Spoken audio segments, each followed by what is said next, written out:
Hold on. Hey, Ben. Welcome. Hey, Jackson.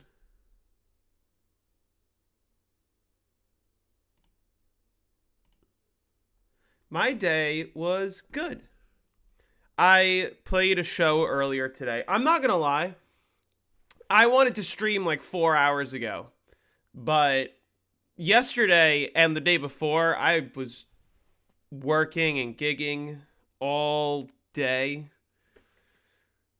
Like literally, okay, yesterday I got up at 9:30, or rather I got to work at 9:30, taught 2 classes and a lesson, and then I came home and I had 30 minutes to myself before I had to go play a show, and I didn't get home till 11:30.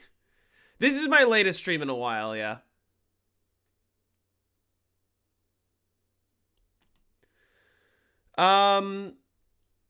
But yeah, I played a show earlier today.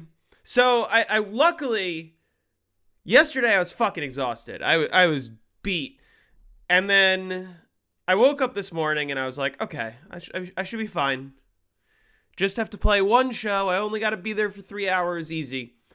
And I come home from the show and I was like, okay, I'm going to eat dinner and then I'm going to go stream. And I ate dinner and I was like, okay, let me lie down for a bit.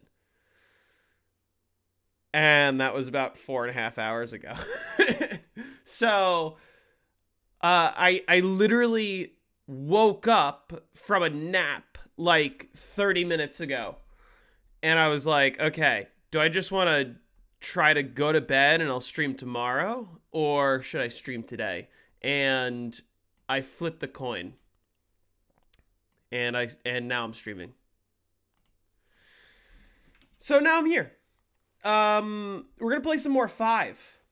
No, it's not a bad thing. I mean, obviously the reason I wanted to stream, and really the reason I wanted to stream more than I ended up today, is because I want to get 5 over with. I'm quite confident in my abilities right now. I feel like this map is going to be extremely easy. I already have a really good idea of what I'm going to put in the script.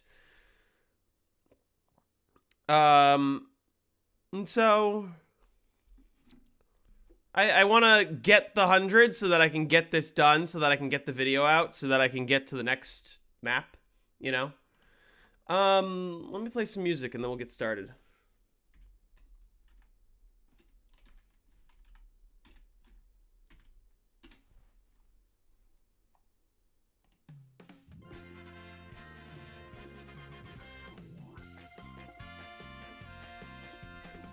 Hey, Void. Okay, here's what I remember. I'm in the middle of a round right now. Like, this is not the beginning of the round. I killed, like, 2 hordes. The goal today is going to be play for, like, 2 hours and see how I'm feeling. I have no set round goal. I have no... Like, it might not even be 2 hours. It might just be, like, I'm just gonna play until I don't feel like it. And then tomorrow, the goal is to maybe finish this up, depending on how much progress. Maybe? Thank you for doing 5. You're welcome. Okay. I know I'm in the middle of a round. I know I did like 2 hordes on this round. I don't know which trap is on. You had the tumor in your thigh removed today. That sounds like, an extensive process. I hope that went well. I hope that you're doing well. Moon Black Ops 3 after. I mean, I gotta do this too. And I don't want to start any Moon BO3 because, like, I get the feeling that a BO3 map is going to get picked next, and I'm going to run into the same issue where I can only have 1 game open. I might end up playing, if Gorod gets picked, I might do that on console, which sounds crazy.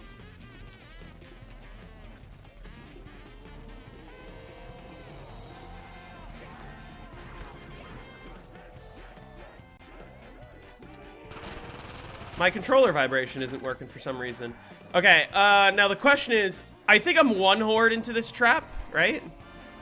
What if it's a BO2 map? Then if it's a BO2 map, I can run multiple instances of BO2. But also, what BO2 map would it be? Buried? Maybe people will pick Die Rise or Transit. I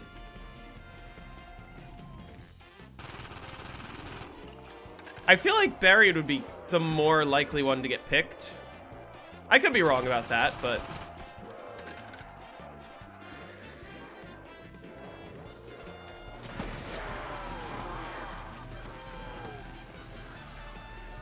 Origins have already done. We need an Advanced Warfare map. Good luck getting people to vote for an Advanced Warfare map. Because, listen, I understand the idea that, like, people want to pick maps that will end up torturing me. I get that. The problem is, people also want to pick maps that they want to watch, right? I'm lowering this music a little bit. I don't think that many people will enjoy watching me play Advanced Warfare, even if they're getting a lot of clips of me raging. You know? Ammo! That's an order! Oh, JFK, I missed you. Giant, no AATs. I think the Giant in general will get voted before any no AATs specifically, if that makes sense.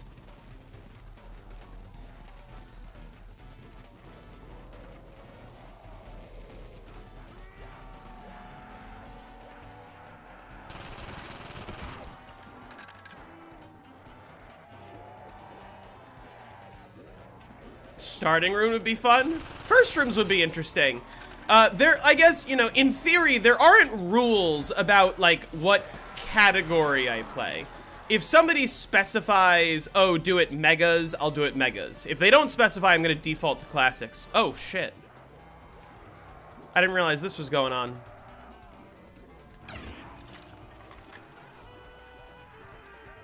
What do I do about that?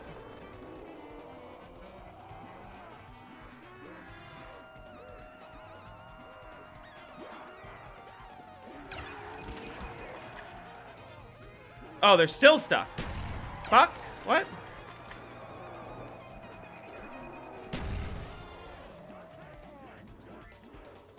That's annoying.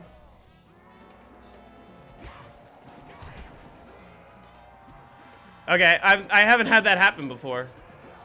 Luckily, it's an easy fix. Because you just, you know, you just pull the horde out and try again.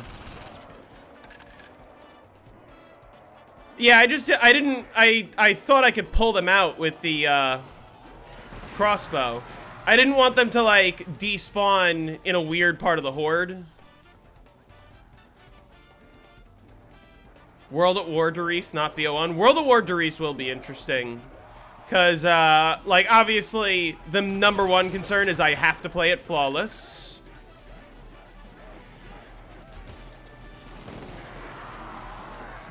Because there's no quick revive that works. That's, you know. But also, it's just weirder not being able to shock myself with the, Wunderwaffe and... Gun gauge is pointing at E. Also, I have no idea how far into this round I am, because,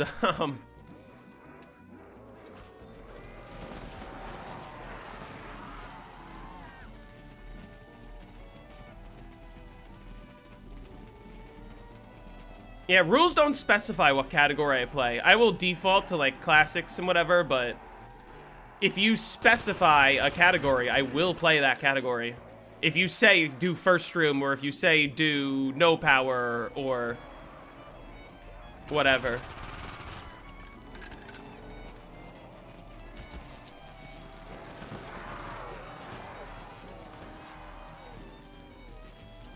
What map is the hardest? I don't necessarily know. I think the hardest so far that I've covered was Verrückt, but Verrückt is not the hardest map of all time. I think that will be sort of something I figure out over time.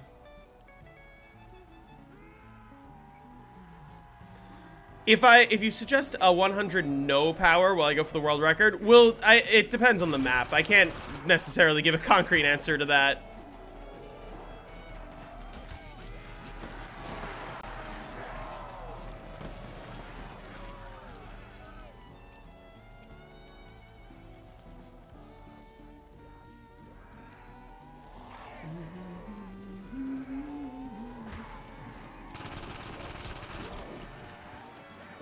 Your president needs slugs.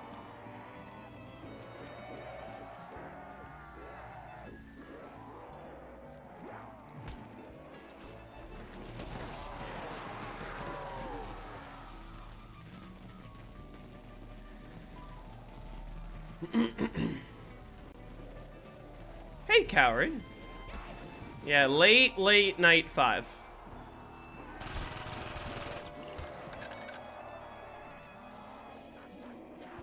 I gotta say, this is really easy. Like, I knew it was gonna be easy, but like, I hope you all know, I'm gonna start off the video by saying like, hey, you all made me play this map because you thought it was gonna be hard, but like,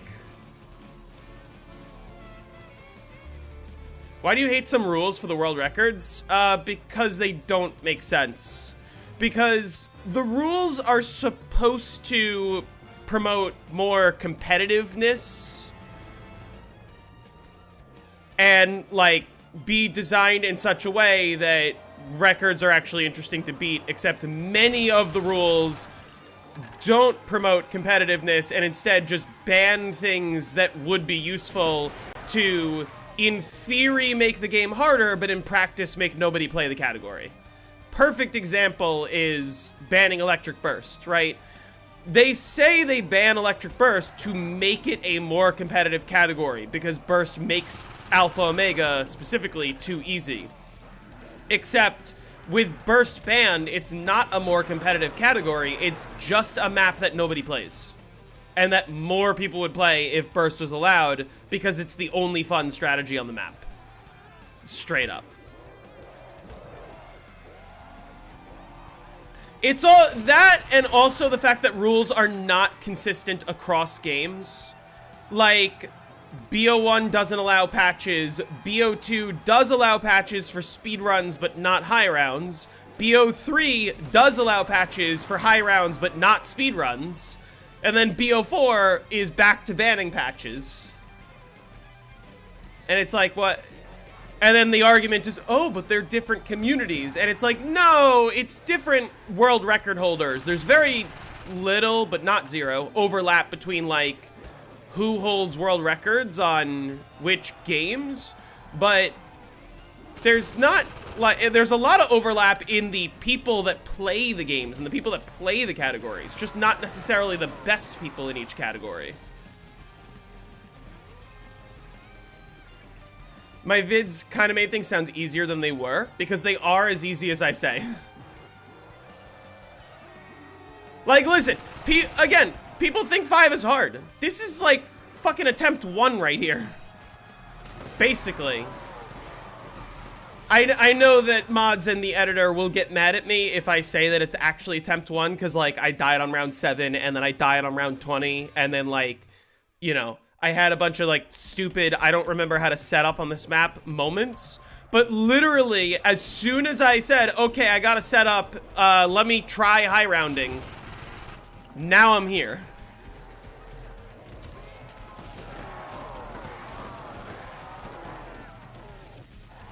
And I genuinely wouldn't be that surprised if I've been a high rounder for years, though. I don't think it makes a difference. I stand by the belief that if you follow my tutorials, you will have a much easier time high rounding than you might otherwise.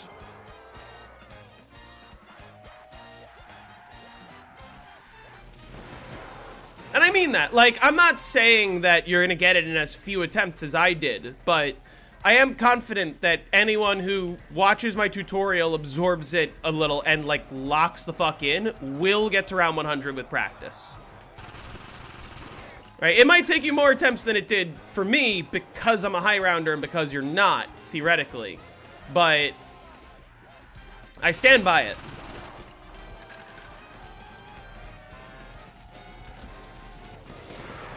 obviously, that, like, and remember, the thing to consider is who these tutorials are for. These tutorials are not for somebody who is, like, just picking up the game for the first time and wants to get to 100.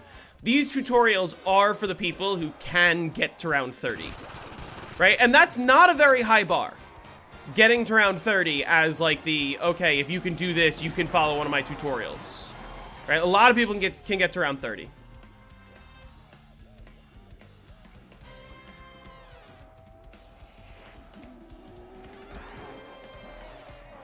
Obviously, like, you know, that's not strict in terms of, like, these are not only for, like, you have to get to round 30 exactly. Some maps it'll be a little harder or easier or whatever.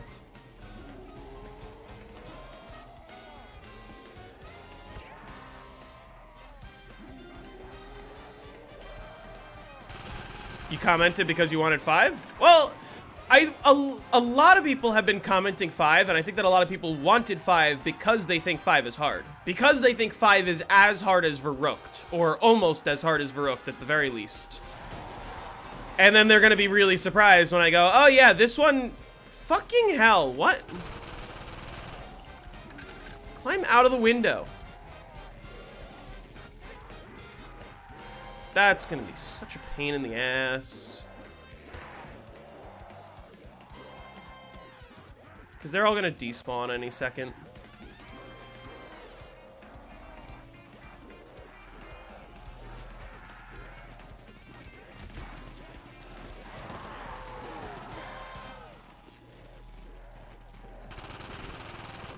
Actually, weirdly, they despawned at like a relatively reasonable time. A little earlier than I would have liked them to, but... Ah, shit. But, like, yeah, like, it's so easy to, like, recover from things like that. You want more Moon streams? Yeah, I'd like to play some Moon. I would like to play some BO1 Moon, but... people are really sensitive about that map right now.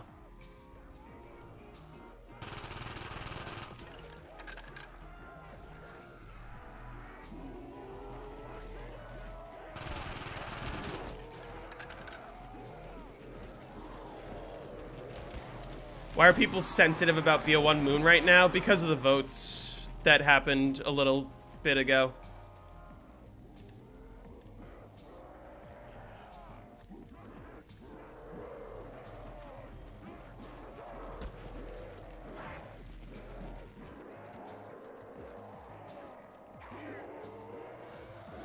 Moon is the map where the most clippable moments happen.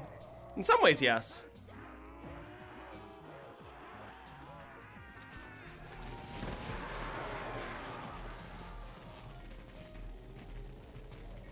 I don't know, this is pretty chill. I gotta be close to the end of the round now, right?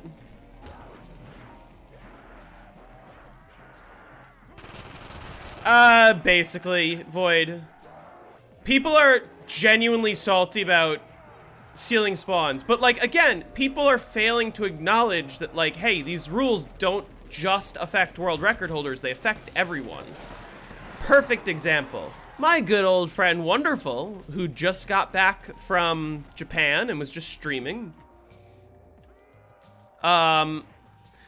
He came back, and the first thing that I saw him stream was him trying to get to round 100 on BO1 Moon again. Oh, I forgot to put a fucking claymore down, didn't I? Over here. And every run that I've seen him do so far, at least all the ones where he didn't die, they all ended to him fucking glitching the ceiling spawn. And it's like, and the reason why he's glitching the ceiling spawn is just because he's less good at this map specifically, and he's trying to get to 100, but this one issue that isn't even his fault keeps ending his runs. And, like, even if he wanted to keep playing and submit the game, it would be banned. Oh, we can definitely do some political talk. Can we talk about the fact that Trump just admitted again that he took another cognitive test?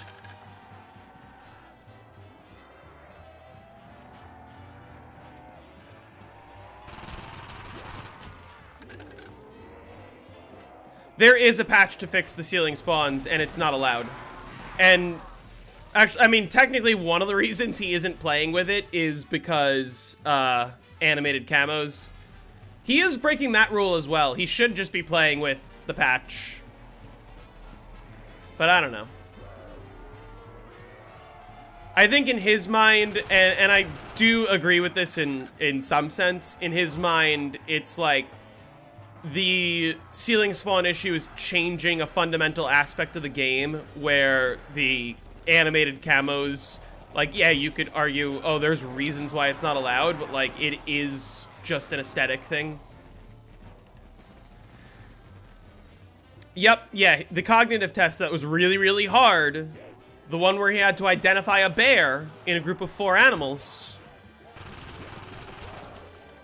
that President Obama could never pass. The one that he went into a room with 5 doctors watching him. By the way, this is at least the 3rd cognitive test that he has admitted to having taken in the last, I don't know, 6 months? If they're giving you 1 cognitive test, it's because they want to test your cognitive ability. If they're giving you 3 cognitive tests, it's because they know that you're deteriorating and they want to track your progress. And by the way, listen, I'm quoting other people here, so don't necessarily take me as a source, but when you're taking multiple cognitive tests like this, shit, what was I saying?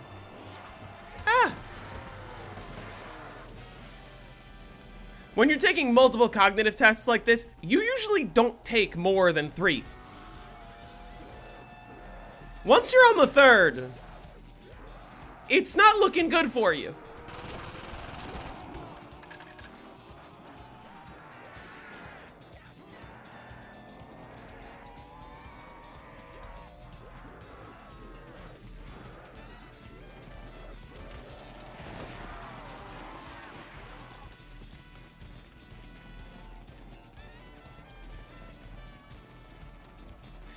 I don't understand his hesitance either, Void. And like, listen, I talk with him about it in real life. He's always like, oh, I don't want to glitch the Astro. That feels like cheating. And I'm like, dude, you're just playing the game by yourself, man. It's a 1-player game.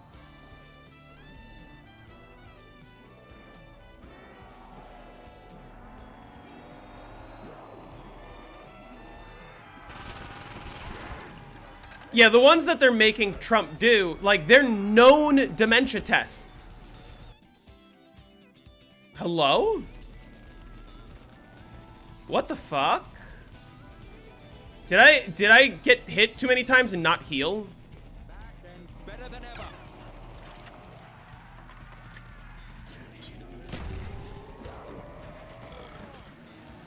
Okay, this is gonna be annoying. Navy for years, never tasted anything that fishy. Feel it speedy.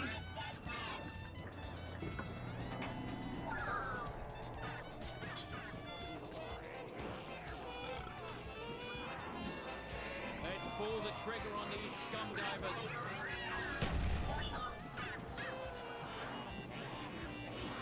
Oh, I forgot these were here. Holy shit. I should have really gotten rid of those. Well, that's annoying.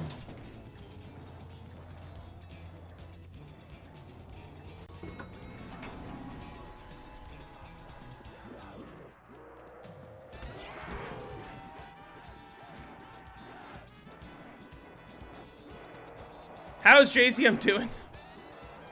I'm doing all right, other than, I guess, Quick Revive's gone now, which is annoying. I took it down on like round 23 and then said fuck it. So let's hope I'm not getting too cocky here.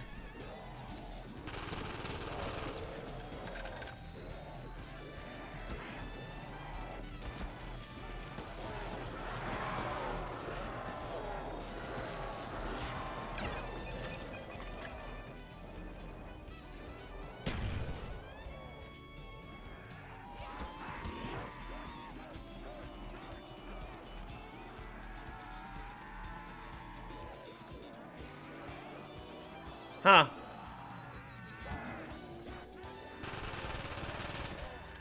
Well, it'll be fine. Probably.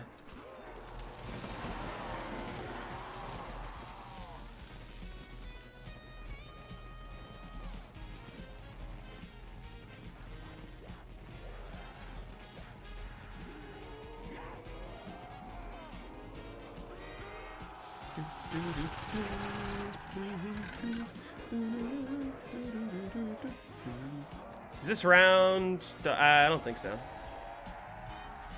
Is this the next strat? What do you mean? This is the next map I'm covering.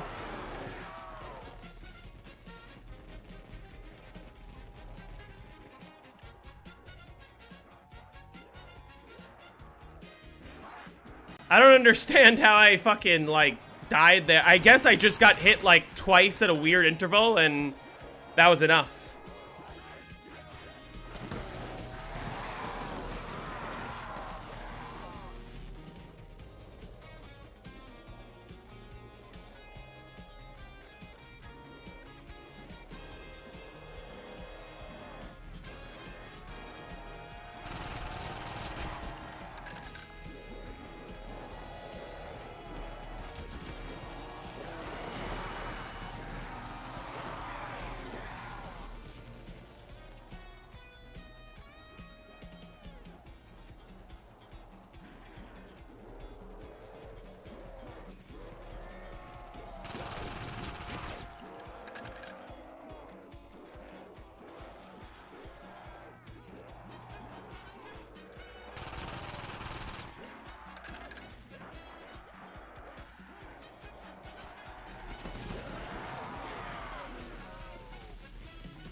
Alright.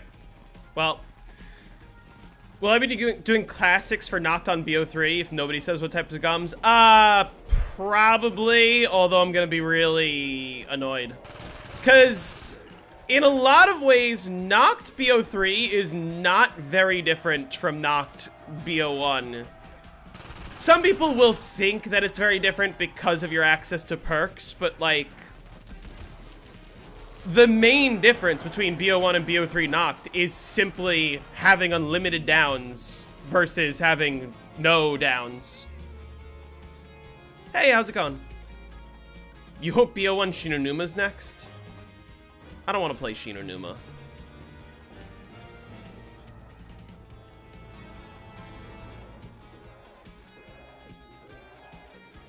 I mean, listen, I'll be fine with Shinonuma, but also, there's a part of me that is a little bit excited because once I finish 5, I only have 2 BO1 maps left to get to round 100 on at all.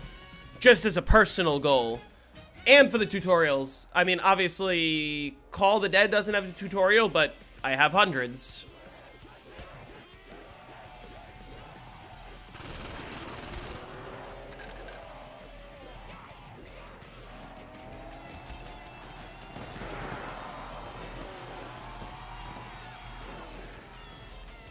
Yeah, it's just Shinonuma and Knocked are the only, and 5, of course, are the only BO1 maps that I have not gotten to round 100 on.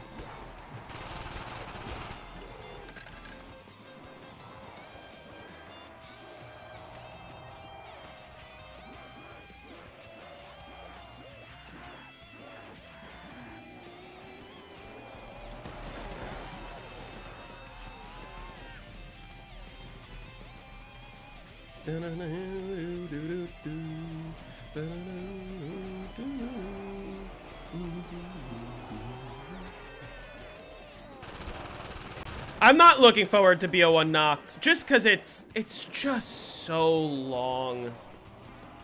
Petition to vote for JZM as president. Well, listen, my presidential platform will objectively be quite popular. Medicare for all, make the rich pay for it. Many more investments into green energy and, you know, banning gerrymandering, banning, or, you know, overturning Citizens United,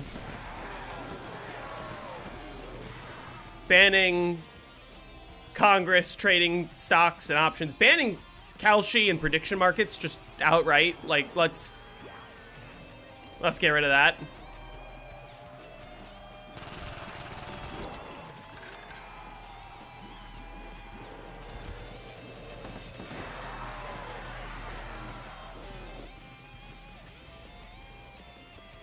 And it's weird. It's like, huh, why don't our elected people who are meant to represent us do anything for us? Weird. It's like they only do it for corporations and big money. We should ban that. We should not let that happen anymore. Oh yeah, I would bring back net neutrality. To be fair, that's an issue that a lot of people have forgotten about. Yeah, no, Medicare for all, like full universal healthcare needs to happen. We are the richest country in the world, yet we are the only developed nation that seems to have not figured it out. Weird how that works, if you ask me.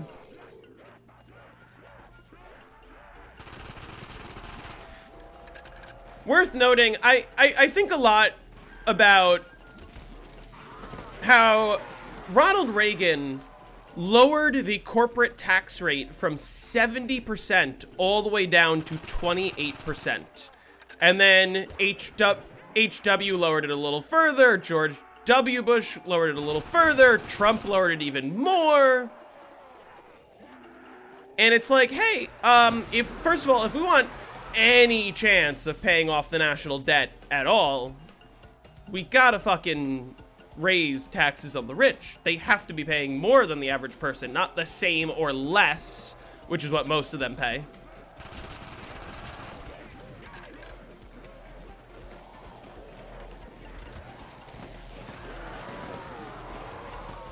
But also, like, it's just it's the fundamental principle of, like, hey, if the rich don't want to pay their workers living wages and pay for their healthcare, whatever, then you fucking tax them.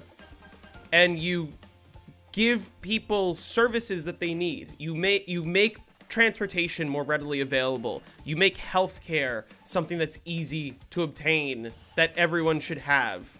You guarantee people the right to vote. That's unrelated, but not very unrelated. And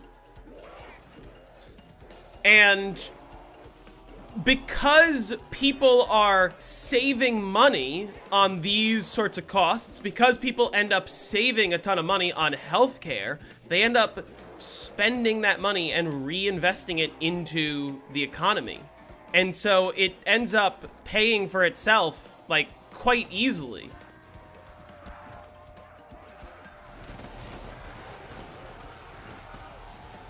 And literally, research has been done that says, like, yeah, if we did universal healthcare, we would save trillions of dollars over the next 10 years.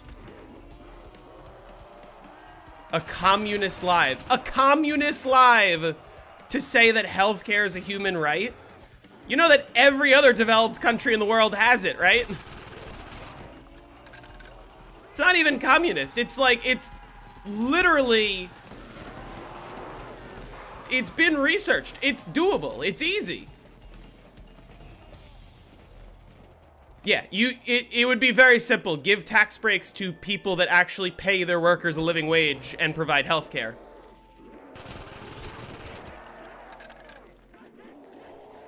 Why do you think people from other countries travel to America for proper health care? Because we have the best doctors in the world, but only rich people can afford to do that. Why do you think people from America travel to other countries for proper healthcare? Because it's cheaper over there. Like, it goes both ways.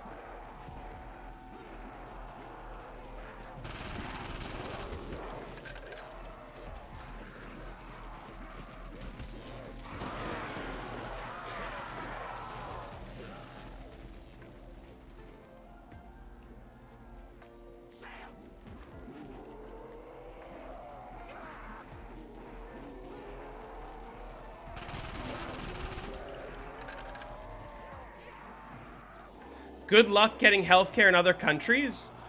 Are you living in like a box or something? Cause like literally ask any Canadian. Literally ask most of Europe. Line so long you'll die before doctors see you. There's two reasons why the lines are long, right? And it has nothing to do with who pays for the healthcare. The reason why the lines are long is because they don't have enough doctors, and because, number one, and number two, it's because people actually use their healthcare. People actually go see a doctor when they need to. In the United States, people who don't have healthcare just die, right? Because the pay isn't worth it. That's not true. That's... First of all, if you're only a doctor for the pay, pick a different career, right? You should be a doctor to save lives. But second of all, the doctors in Canada make plenty good money. It's just that there aren't that many Canadian citizens. They've actually been doing a really good job of getting those wait times down because they are like fast tracking the immigration process for doctors that come from other countries. If you become a doctor, you're going to expect a proper wage, and you're going to get one. Like, where does universal healthcare mean we don't pay our doctors? Explain that. You just want free shit? I want healthcare to not cost me thousands of dollars a year, yeah. Oh, no, I was having fun debating him, but sure, yeah.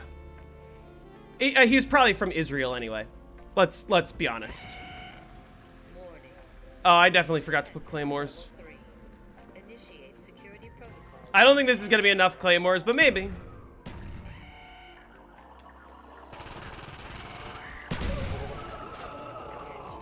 It was enough claymores. Your country thanks you. Again, the counter argument is, oh, but we have to wait on a line. Yeah, but I'll get fucking healthcare and I won't die. Like, the counter argument here is, oh, I didn't have to wait on a line. I just had to pay $250,000. Like,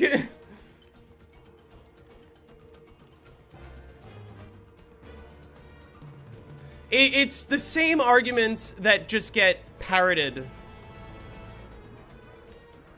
That don't make any sense either. It's literally like rich people lobby to propagandize Americans to think that this is some bad thing.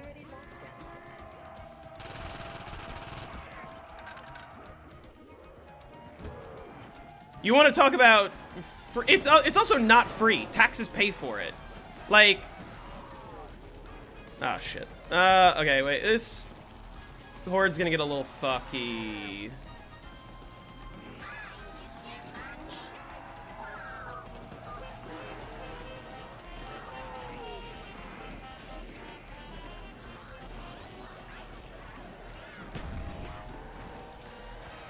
Oh, why are they going through the trap? Hold on. I gotta fix this real quick.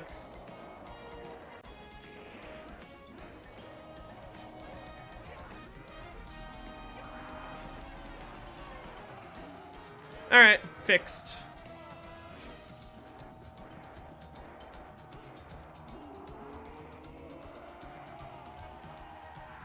This is what I'm loving about 5 is like, even when things feel like they're going wrong, just like slow down, don't kill anything, use any one of the 3 monkeys plus 13 crossbow shots. So basically 16 monkeys at all times. But also, like, first of all, I've heard the argument, oh, but what about Canada's wait times? Like, again, you just build more hospitals, and that's not an issue. You get more doctors. How do you get more doctors? You, one, pay them well, and which is very easy to do. They're already getting paid well. And two, you make med school free, or at the very least, like, subsidize it heavily. Because think about how many people are smart enough to become doctors, who want to become doctors, who can afford med school, and then they just fucking don't. Like,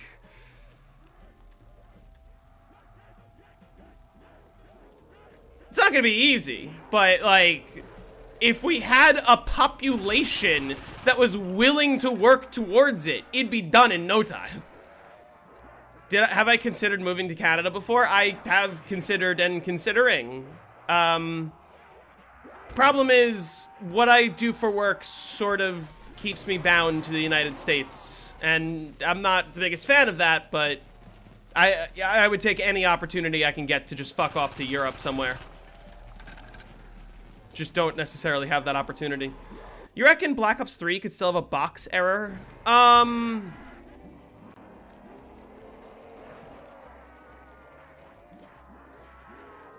don't know.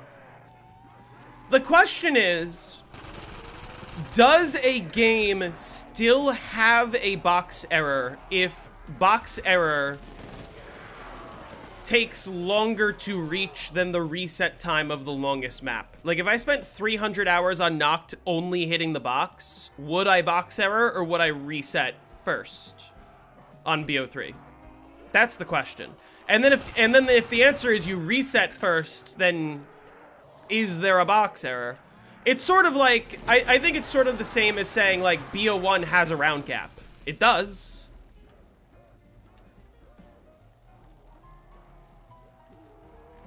But I was gonna say, like, I literally met someone. I was on a cruise a few months ago, and I made a friend who was from Canada. And I was talking with him about, you know, because, like, he and I were joking about Trump and politics. We watched the Super Bowl together, so we were, like, fucking around and laughing about Bad Bunny and whatever. And my grandma asked him about healthcare, and he was like, oh, yeah, it's great. Like, all of it's covered, you know. And he was like, listen, he told me, he's like, listen, one of my close friends, his wife went into labor, and they had to wait for like 30 minutes at the hospital, but then she got a bed, and then they delivered the baby, and then they were fine. And she was allowed to stay there for 2 weeks, making sure that the baby was healthy and making sure that, you know, she was able to recover from giving birth. And then they walked right out and they didn't pay a fucking dollar. You know how much it costs to deliver a baby in the United States? Well, I wouldn't call it honorable staying for my work. It's more that I work for the American Red Cross, and the fun thing about the American Red Cross is that the American Red Cross only operates within the United States, or at least what I do only exists within the United States, which is I do CPR certifications, I do lifeguarding certifications, I train people to help people. The problem is all of the certifications I give out are only valid in the US. Can I shout out your brother? Yes, I can. What's up, Dixon?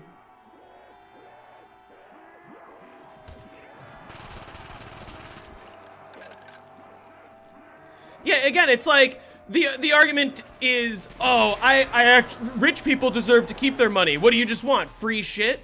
No, I want to not go into crippling debt because I have one child. I want to not go into crippling debt because I get diagnosed with some disease.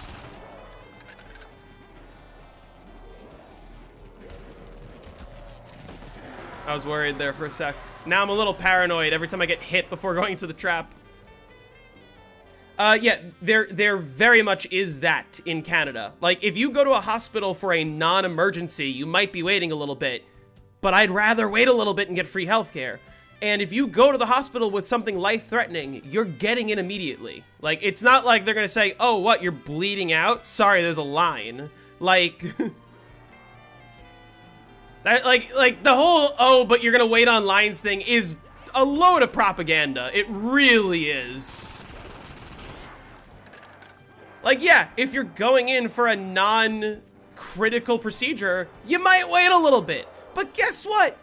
You're not gonna spend thousands of dollars. Like, and again, I'm just using Canada as one example because that's generally the system I'm most familiar with, which Like, but literally, there's 32 developed nations in the world. 31 of them have universal health care. All the rest of them figured it out. And none of them have people that are like fucking dying like crazy to avoid going into medical debt like the US does.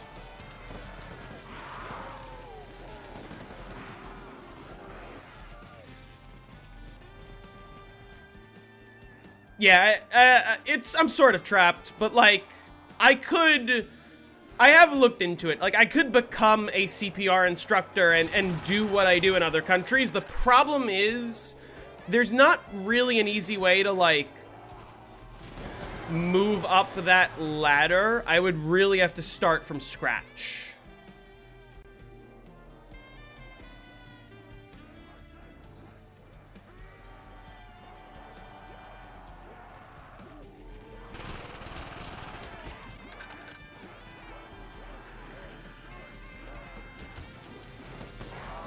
Which, by the way, I should take back an earlier comment when I said, fuck that guy, he's probably from Israel. You know what's ironic? Israel has universal healthcare. And they don't have any of the issues. They don't fucking wait on lines. They don't fucking whatever else he said was bad. Like, Israel has straight up full universal healthcare for everyone. And it works. Part of the reason why it works is because their tax rates are higher. The other part of the reason why it works is because the US is fucking paying for it. The US is paying for their healthcare. And we can't pay for our own. That is true. Like, yeah, if I go to an ER now for a non-emergency, if I go at a busy time, I'm waiting for hours just like I would.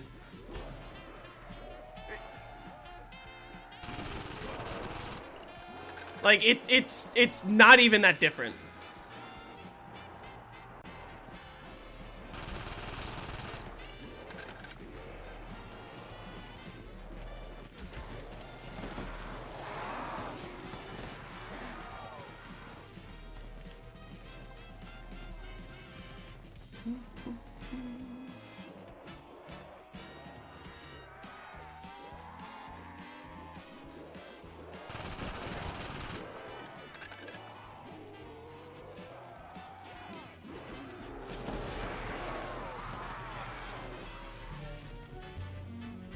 These rounds are getting longer.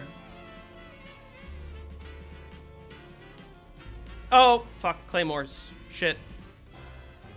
Oh well. I keep forgetting.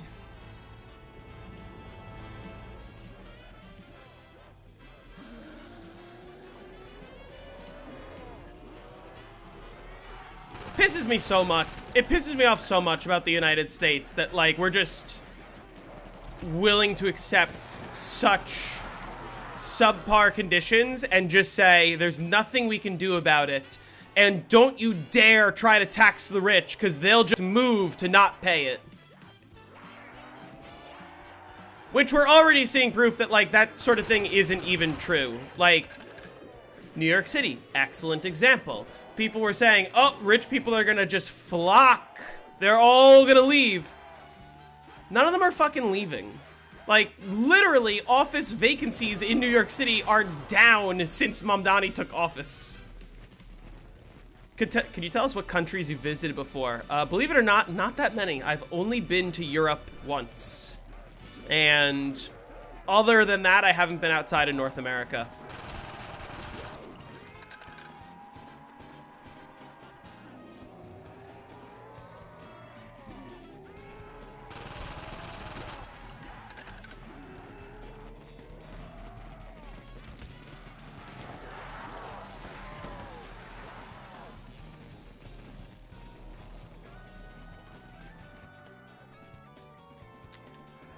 It's very funny, like, I was reading, this was a couple weeks ago, 88 of the, not the largest, but like 88 of some of the largest corporations in the United States paid $0 in taxes last year. Like when they filed on April 15th. $0 for the 88 of the largest corporations. Google like exactly what I just said if you don't believe me. The reason I know it's 88 is because that's the number. Hey JZ, I'm on around 107 on Horizon. Almost time to switch to no bow and only Deadwire and Rags. Huge. Although in some ways that's sort of when like the slightly more boring part of the game finally starts. But that's awesome, nice.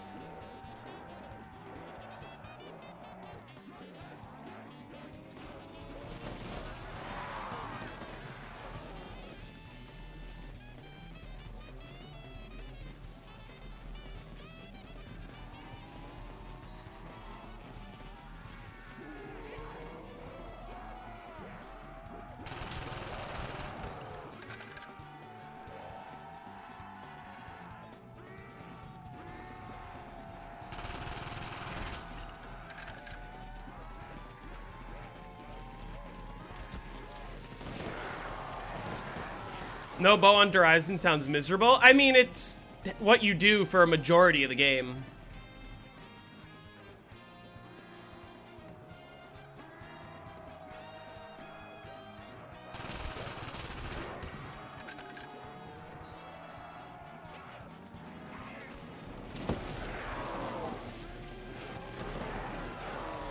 I was gonna say, I see no reason why universal healthcare would have any effect on how much doctors are even being paid. It's not like the healthcare you know. Let's put it this way, right? If you go to a hospital for a Band-Aid, what round did I switch to Trap Strat? I'm like 40? If you go to the hospital for a Band-Aid, they will charge you like $250. You can walk in and say, I cut my finger, can I have a Band-Aid? And then walk right out, and they'll give you a bill for like close to $300. And then people with insurance, what their insurance company does is they negotiate the price down, right? So that the insurance will cover most of it, and then, you know, you pay like $10 out of pocket for a Band-Aid. $10 for a Band-Aid, right? Which, you know, it's a slightly extreme example, but not even that extreme of an example. Maybe I shouldn't say Band-Aid, I should say bandage, but Band-Aid still works, right? The problem is, you're paying your insurance, like, I don't know, hundreds a month, maybe more, so that the hospitals can overcharge the fuck out of you, so that your insurance company can negotiate down for you. And what that ends up doing is the hospitals who said, oh, well, we charged this person $250, but their insurance company only paid whatever, they write the rest off as a loss. And so hospitals end up just raking in a ton of profit simply by overcharging the fuck out of everyone. Anytime the insurance company doesn't pay what they're asking for, they write it off as a loss. And then, because they're losing so much, they pay zero in taxes.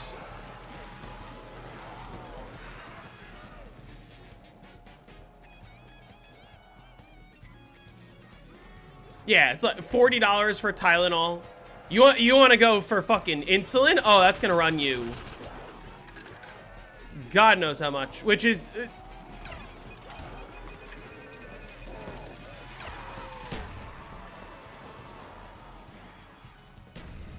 There was a zombie there that was going to trap me. And it did not.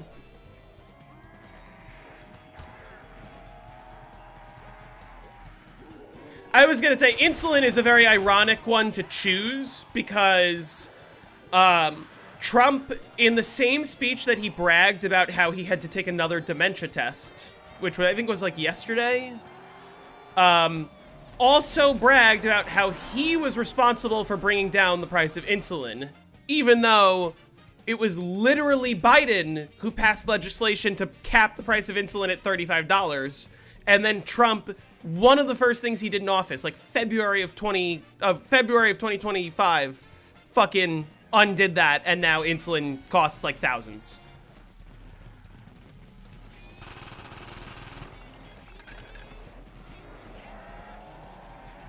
And it's like, getting diagnosed with a disease that's out of your control should not be a death sentence. Should not be a, oh, yeah, you're in debt for life, get fucked. Hey, Wizard. That is you, Wizard, right? You're on a different account? I saw you in Jake's stream earlier.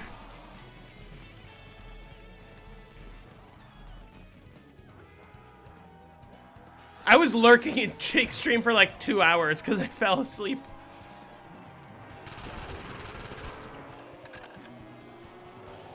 Also, you missed a down. I took on round 64.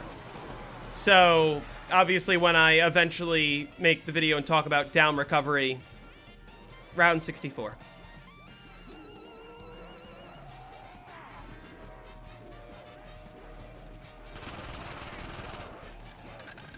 Like, listen, my whole argument is just, like, fucking make it make sense, you know? And it's ridiculous to me that me saying this on stream and me saying, like, hey, every other country figured out healthcare except for fucking us. And clearly the system's broken when, like, 50% of Americans worry about paying for healthcare. And what, like, 15% of Americans don't have healthcare? It's, like, insane for the richest country in the world, right? Right? We have more money than everyone else in the world. And we can't take care of our own citizens, right? Yeah, I'm pretty sure I'm spot on with that assessment.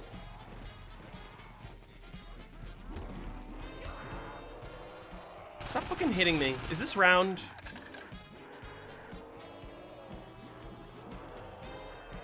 This is round.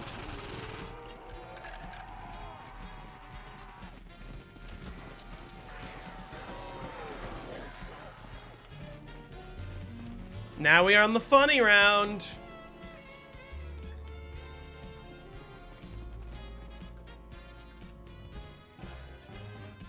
So yeah, like, if and when I eventually run for office, like,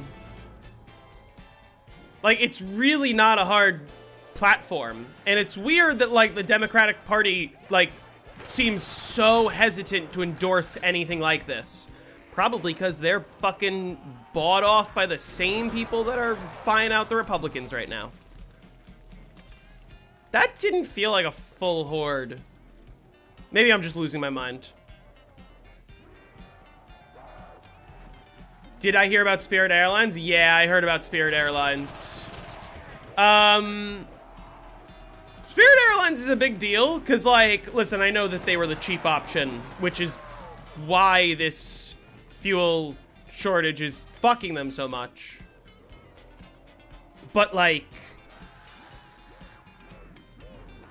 it's weird to see such a major company, like specifically a major airline, be in this situation. But also at the same time, it's like we should expect more of this, right? The gas prices are only going to get worse from here. Even if the war in Iran stopped, like, today and the Strait of Hormuz opened instantly, gas prices would not return to normal until at the very earliest 2027. And it's probably going to be worse than that. Ask Activision to release a good Black Ops. Dude, if I was president of the United States, I would genuinely start up my stream and be like, hey, Activision, why do you fuck your game?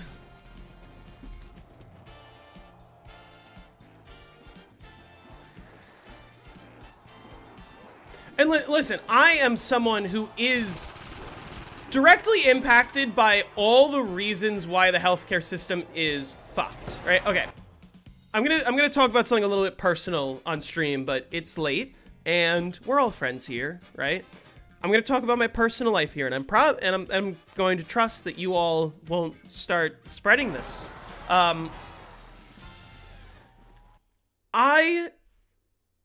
I turned 26 in July, right? So that's when I have to get off of my parents' healthcare. That's when I have to get my own healthcare, right? Most Americans are aware of this process. That's 2 months from now, 2.5 months, if we're being specific. I have spent a majority of my life being relatively healthy, right? My mom's got some stuff going on. My brother's got a little bit going on, but like, I have never really had any major diseases. I've never been seriously sick. I've broken a couple bones, but like, no major injuries. I've never been diagnosed with any psychological things or anything like that. I have never had braces. I've never had a cavity in my life, if we're talking about dental. As far as genetics go, I fucking rolled like a natural 19. Why do I say 19? And not a natural 20. Well, a few months ago, I got my first major diagnosis. I was diagnosed with something called Lynch syndrome. And I know that it has the word syndrome in it, and so that sort of sounds scary. Except you can Google what Lynch syndrome is. Lynch syndrome basically means that I am slightly more likely to get certain types of like colon and uterine cancers. And obviously I don't have a uterus, so I don't get those cancers. So basically for someone like me, all it means is I am slightly more likely than the average person to get colon cancer. That's it. That's it. That's what my disease is. It doesn't affect me in any way. And more importantly, as long as I get tested every year, as long as I just get checked every year, my rate of getting colon cancer is basically the same as everyone else's, right? Because it's really just a preventative thing. Like, hey, watch out for it early, you'll be fine. That's it. Does not affect my life whatsoever. I'm talking to healthcare companies now because I'm turning 26 in a couple months. Because I have a pre-existing condition, and specifically because Trump rolled back protections for a lot of people who have pre-existing conditions, healthcare is likely going to cost me $1,000 a month. $1,000 a month. For me, a healthy person who almost never goes to the doctor anyway. I go to the dentist twice a year. And because of my syndrome, because of my condition, my Lynch syndrome, I have to get a colonoscopy every year. Right? I have my first one scheduled in a month. Right? Obviously, that sucks. Just in terms of like the, colonoscopies, I'd imagine aren't fun. I'm about to have my first one. I'm not looking forward to it. I have not heard very good things. Most people start getting colonoscopies when they're in their late 40s, early 50s, sometimes a little bit earlier. I'm going to be doing one every year from now until the rest of my life. So, I sort of rolled a little bad there in the sense that I'm going to have probably 25 more colonoscopies in my lifetime than the average person. And that sucks a little bit. Except, healthcare companies see that and they say, oh, what's that? You're going to have a really expensive procedure once a year, every year that you have to get because you were diagnosed? Yeah, $1,000 a month. Literally, that's half of what I paid for rent when I lived in Midtown Manhattan which I lived in Midtown Manhattan for 2 years. That's half my rent. That's like one of the most expensive parts of the country. All to basically just ensure that if I do get sick, that I can see a doctor and not get fucked by him. But also for $1,000 a month, like, I could probably just walk into a fucking urgent care if I'm sick and tell them I don't have insurance, and it might be cheaper than having insurance. Except I won't be able to get my colonoscopies, and then my risk of getting cancer is much higher, and so I'm fucked, right? And so I'm sitting here like, listen, I am very fortunate. I'm way more fortunate than most people I know, than most of my friends. Most of my friends work 40 plus hours a week and they don't even have healthcare, right? And they work full-time jobs for a company that they had to get a bachelor's and certifications and sometimes even a master's for, and they don't have healthcare, right? I'm lucky that I work less than 40 hours a week, that I make more than them, and even still, at best, for me, healthcare is this like, oh, that's gonna be a pain in the ass. There's $12,000 a year down the drain. And I'm incredibly lucky that I can afford it. And I'm incredibly grateful that I can afford it. Because of what I do for work, because I set myself up in a nice position where I can do this. That's still a pain in the ass. That's still $12,000 a year. That could go towards anything else. That can go towards my kid's college fund. That could go towards, I don't know, fucking buying, I don't need a new car, but like, you know, any other payments that I have to pay that I need. That could go towards putting a down payment on a house. That, like, even with my salary and what I do, I'm sort of like, yeah, I might be renting for most of my life. Point being, the American dream is dead, and rich people have successfully propagandized most of this nation, or at least just enough of a minority of this nation, that people think that solutions like universal health care, or like, hey, maybe fucking tax the rich and redistribute the wealth, don't work. Even though these are all things that have been, like, proven to work in the United States, because what do you think fucking FDR did when he was in office? Well, listen, I think the idea that we are the best country on earth is also a myth. We are the most powerful country on earth, but that does not make us the best. Our quality of living generally, like, isn't even in the top 10. When enough people have to deal with this, we could vote to change it. That's the hope.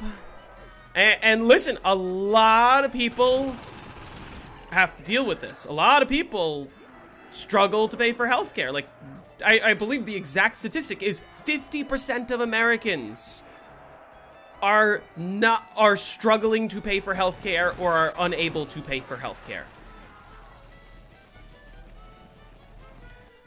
And yet, we have people who genuinely vote against their own interests. There are still 30% of this country who's like, yes, I will suck Trump's dick all the way into 2029 when he's voted into a 4th term.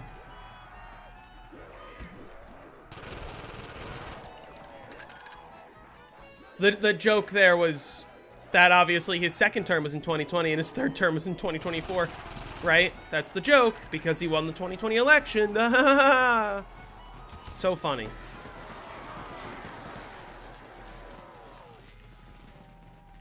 I should have thought about that before being born. The funny thing is, the reason why this diagnosis of mine is sort of sudden, as in it happened in the last few months, is because it happened to everyone in my family in the last few months. My aunt, like, suddenly got, I forget if it was colon cancer or uterine cancer. It was one of those. She's fine. She just had some procedure and she was all good. But then afterwards she was tested. She tested positive for Lynch syndrome. So both of her siblings, meaning my other aunt and my dad, both got tested. They both tested positive. Problem with Lynch syndrome, if either one of your parents has it, then all of the children have a 50% chance to have it. So I got tested. I was positive. My sister got tested. She was positive. My brother hasn't been tested yet. Hopefully he manages to dodge it, especially considering it's a 50-50 chance that you get it if a parent has it, and my dad and both of his sisters rolled tails, or flipped tails, and me and my sister flipped tails. Nobody's tested negative for it in my family yet.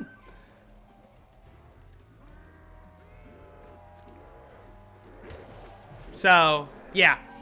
Anyway, that's what life is like. Any politician that wants my vote, you know exactly what I want. Also, while I'm here on stream and while I have a bunch of you watching, the United States is losing the war with Iran. And the reason why I'm saying this now... Hey, I'm on round 70, look at that. The reason why I'm saying publicly, hey, the US is losing the war with Iran. I forgot to put claymores again. He's probably gonna steal it. I don't think I have enough. Yeah, I don't think I have enough here. All right, what I can do is I'm gonna show you the other technique for dealing with the, this guy. No ammo. All right, you wanna see how I deal with him? Watch. And Wizard, I am going to include both methods in the tutorial. This is method number 2. Method number 1 is the claymores. Method number 2 is just do this.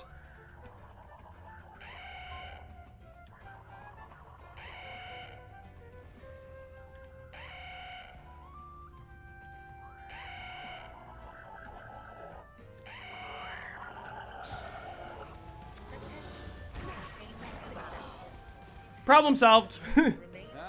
Just what the doctor ordered. Okay, now I have to get the elevator, but this is fine.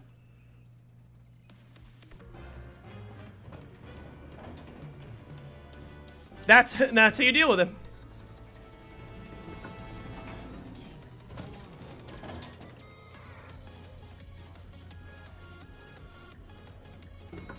And then, you know, because I was using the MPL, which is a wall weapon, you just buy it back. This a lot. And then you just go right back to the strategy. That's it. And wow, would you look at that? I got all the zombies behind me. Shatter their will. Your local furry, thank you for the sub. Won't you lose a gun though? Yeah, I lost the MPL.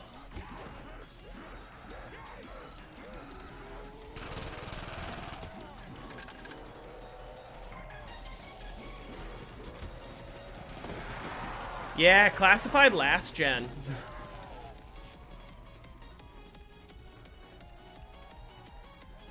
So why are you telling us now? Oh, I'm telling you guys because it's funny and because the YouTube short that I posted earlier did very well.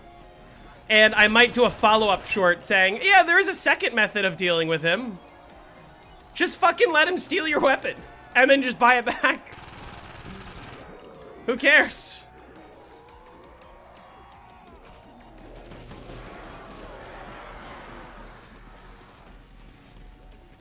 What is my favorite food? I don't know if I could choose a favorite. I love a lot of stuff.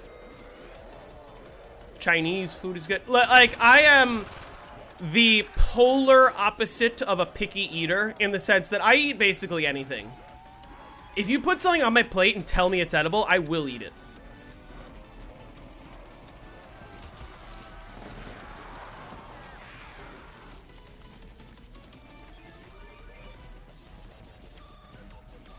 Thank you, Charges.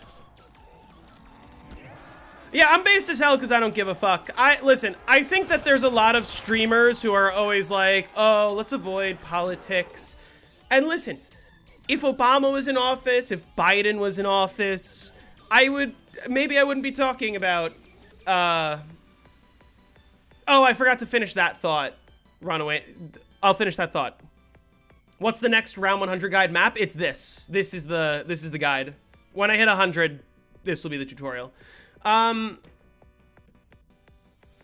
US losing thing. I'll finish that thought in a second. Yeah, no, most people are like, oh, I avoid politics on stream because it's a hot topic.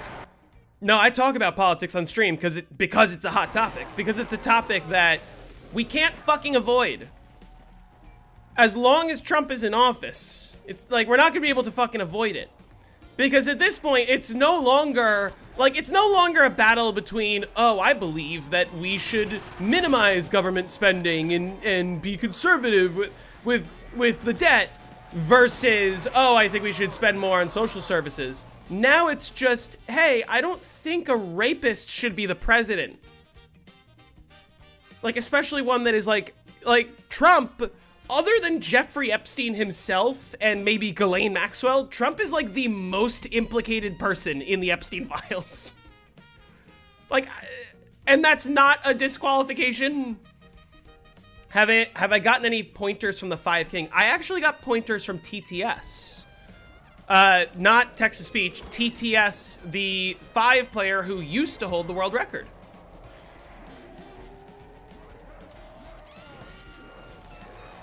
Hold on, I'm actually gonna...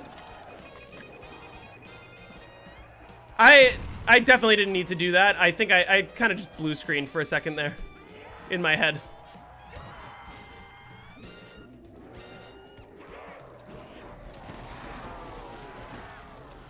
Okay, oh, why am I saying publicly on stream that the US is losing the war? Because Trump announced that people who say that the US is losing the war are committing treason. Trump said that it is treasonous to say that the US is losing the war. And to that I say, fucking try me. And that's just why I wanted to say it publicly, that's all.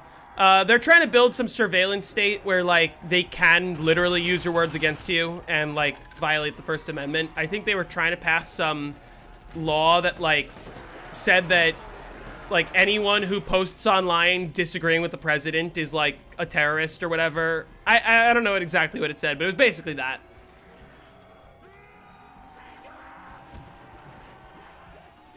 And Trump is literally saying it's treason to disagree with him, so...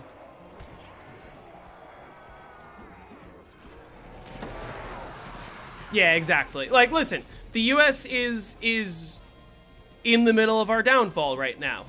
We can sit and pretend that we're the best country in the world all we want, but the fact is we are no longer the best country in the world. We haven't been for some time, but, like, now the whole rest of the world is moving on without us. We're alienating ourselves completely from all of our allies. Yeah, he's a pedophile rapist, and he did destroy the country. Not by himself, but he was the charismatic figurehead that did so. And it's going to take decades. It's going to take possibly my entire lifetime to undo the damage that he did. But hey guys, it's okay. At least we get to say retard now, I guess, is the argument. What? Yeah, that's also true. Like, listen, people want to say that cancel culture is dead because Trump is in office, but no, cancel culture is alive and well. And I don't see myself ever being canceled for saying, like, hey, healthcare should just be a fundamental right. And, like, the richest country in the world shouldn't have people, like, starving and dying because they can't afford to live. Israel's bad too. Well, yeah, there's a lot of factors that go into it. Don't get me wrong. It's not just the US, right? BB plays a part as well.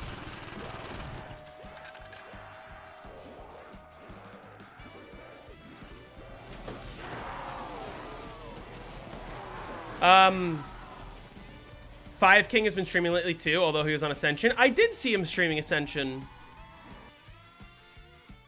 So yeah, so Trump, okay, I'm reading earlier messages because I missed some other messages that weren't related to politics. Someone asked what other BO1 perks this map would have benefited from. My answer to that always is actually Stamina Up. Stamina Up is, like, easily the most underrated perk, in the sense that I think that most people think that Stamina Up is a good perk. I don't think that it's poorly rated. I just think that Stamina Up is much better than people give it credit for. Like, Stamina Up would be great on all the maps that don't have it. And then someone else asked... Shit.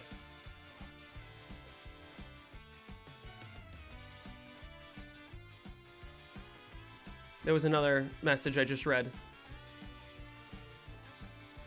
Wasn't Trump mentioned more in the files than Jesus or God in the Bible? Yes. Actually, Trump was mentioned in the Epstein files more times than the number of words in the Bible. Because here's what it is. In what has been released, he's been mentioned about 38,000 times. The problem is, even though the general public does not have access to the Epstein files that they haven't released, which, by the way, they legally had to release 6 months ago, but whatever, who cares about the law? You did ask where the local furries were, yes. But Congress has access to all of the Epstein files, and even though they're not allowed to, like, post them, they are allowed to talk about what's in them. And a bunch of members of Congress were like, yeah, I literally just Command F Trump, or rather Control F Trump in the Epstein files, and he showed up over 1 million times. Well over 1 million times.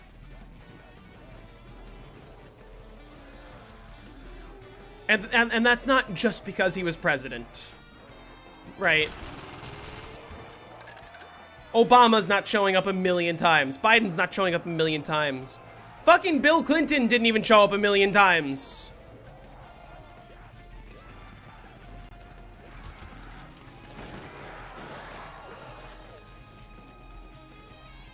Why does this keep happening?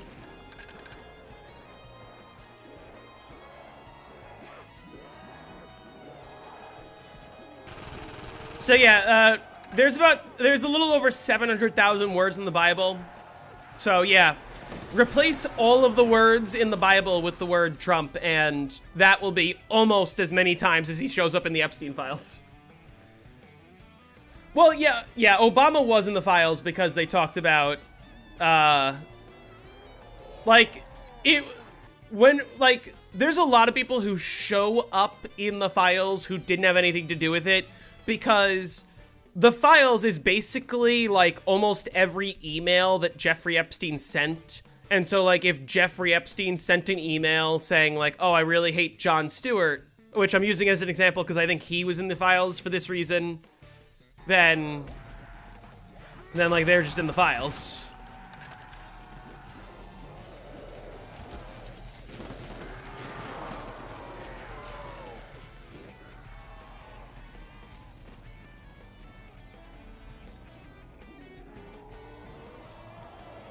Isn't a huge part of the culture wars are fake because of Maxwell's Reddit account, Epstein's meetup with 4chan founder?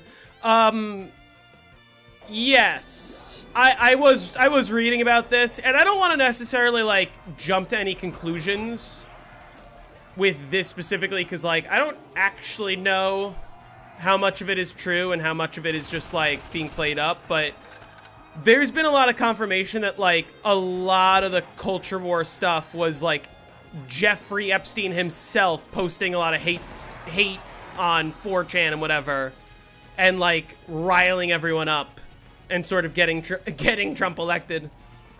At least you have Mark Carney. Yeah. I mean, listen, people are saying, like, oh, Mark Carney's not really doing anything. Mark Carney's doing exactly what he needs to right now, which is... This is not 24 Zombies. Is it? Oh, it's the end of the round, that's why. Which is, he is opposing the US. That's what Canada needs, straight up. It's not okay, no matter what side you're on, it's not okay to just say, hey, we're gonna annex our neighbors. Trump got elected because he got shot in the head. I'm growing ever more suspicious of that.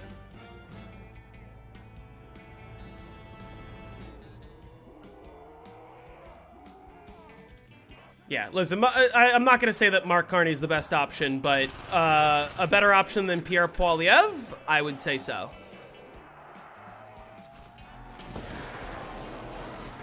We got to axe the tax. We got to noun the verb. They both need to go. I don't disagree with you. Don't get me wrong. Listen, exact same argument to be made about Donald Trump and Kamala Harris, right? Kamala Harris was not who I wanted to be president. She was lesser of two evils. By far lesser of two evils, right? And as much as some people might hate to hear me say it, so was Biden. So was... I don't know. It's really just ever since... So was Hillary Clinton. Lesser of two evils. Right, and we can try to push for more progressive, but I think the first step is just sort of going in the right direction. The second step is sort of going to the Democratic Party and saying, hey, why do you keep pushing unelectable people? And why do you keep advocating on behalf of, like, fucking corporations and not us? You had to join and subscribe? Well, thank you.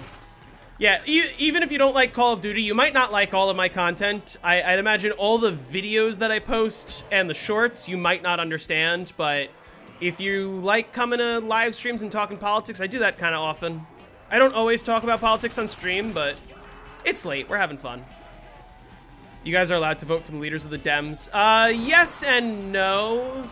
Yes, in the sense that on paper we have primaries, and on paper we, like, elect party leaders, except primaries don't necessarily give everyone a vote. And also, like, Bernie was sort of leading in a lot of the primaries, and then a lot of people sort of, like, all colluded to drop out and all endorse Biden, and that's how Biden ended up winning his primary in 2020. There are a lot of people that argue, like, oh, Kamala Harris shouldn't have been just placed in as the new candidate. We should have had a primary. And that, I will say, that's one thing that I sort of disagree with, in the sense that, like, it's not that Kamala Harris shouldn't have been just placed there. We weren't going to have a primary in fucking July with the election in November. That wasn't going to work. As much as people were upset about her being the candidate. What needed to happen was Biden needed to not run for re-election right from the get-go. And Biden should have been told by his advisors and by the Democratic Party, hey, we're glad you're here. You need to limit it to one term. I'm sorry. Pierre Poilievre would have sent us into a MAGA light era for Canada. Oh, yeah.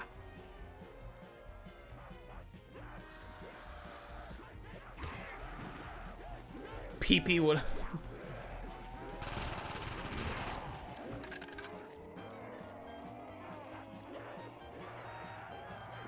No, he wouldn't have. You got tedious. What?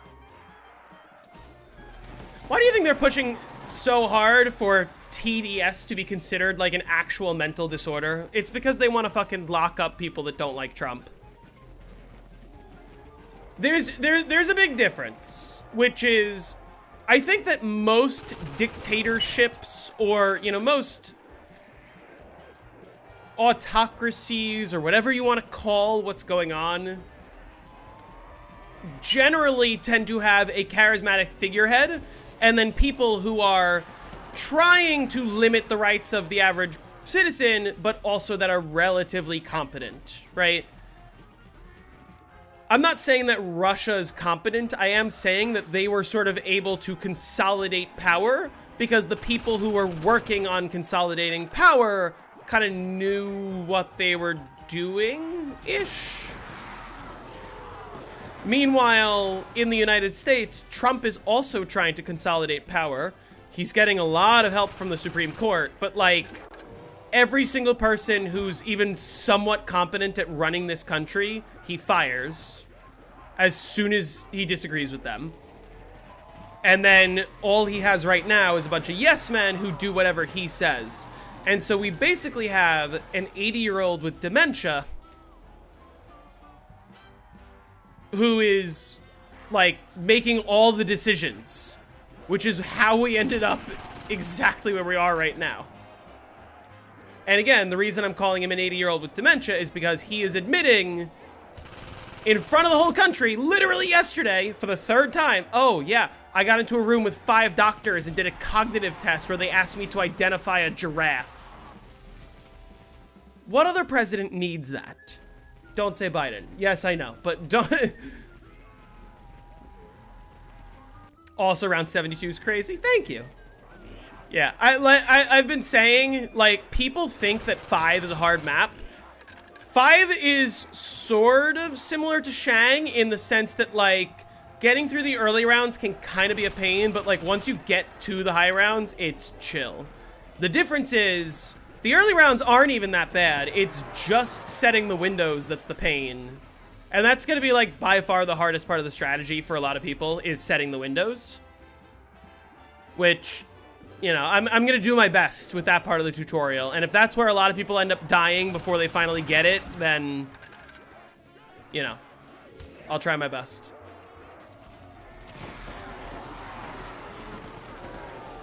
Yeah, sort of like Verrückt. I think,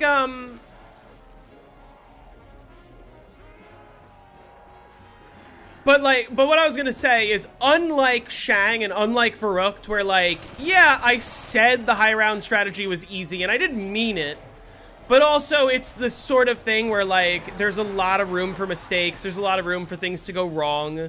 There's a reason why Verrückt took me so many attempts. I died on 62, I died on 84, I took it down on 98, like, a lot could have gone wrong, and a lot did go wrong in my attempts to get to 100 on Verrückt. 5... This is fucking attempt 1 here. Like, it's so easy. Genuinely.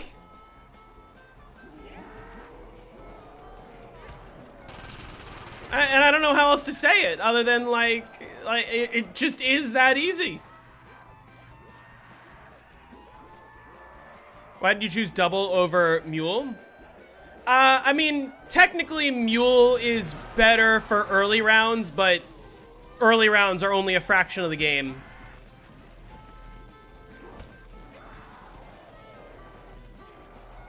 And right now specifically, there isn't a single third weapon that I could possibly want. And more importantly, having a third weapon would make it harder to switch between my MPL and my crossbow. And I don't want that.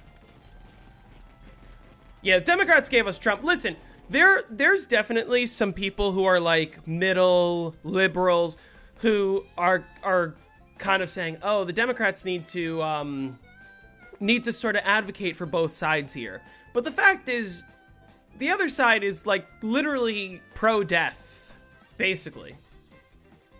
That's not an abortion joke either. That's like they don't give a fuck.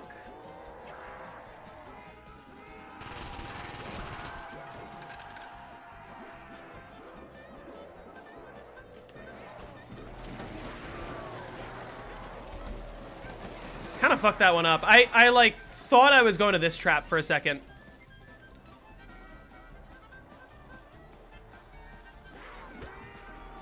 But also again, good example. Like that's me fucking up right there.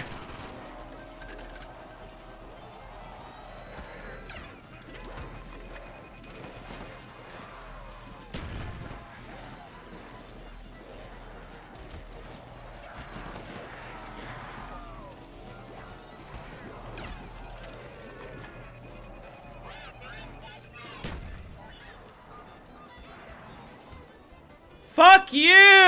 I should have just shot the crossbow. They didn't even go after this. Back in the game, kids.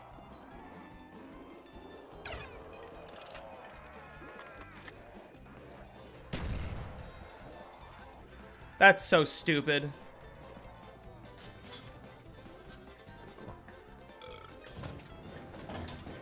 Feel it speedy.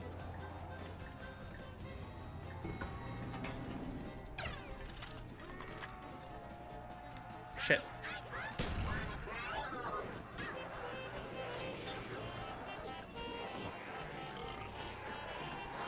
Well, now I can get Mule Kick. Pull the trigger on these scum divers. GG's? Absolutely not. Hey, We're getting to 100. Chief.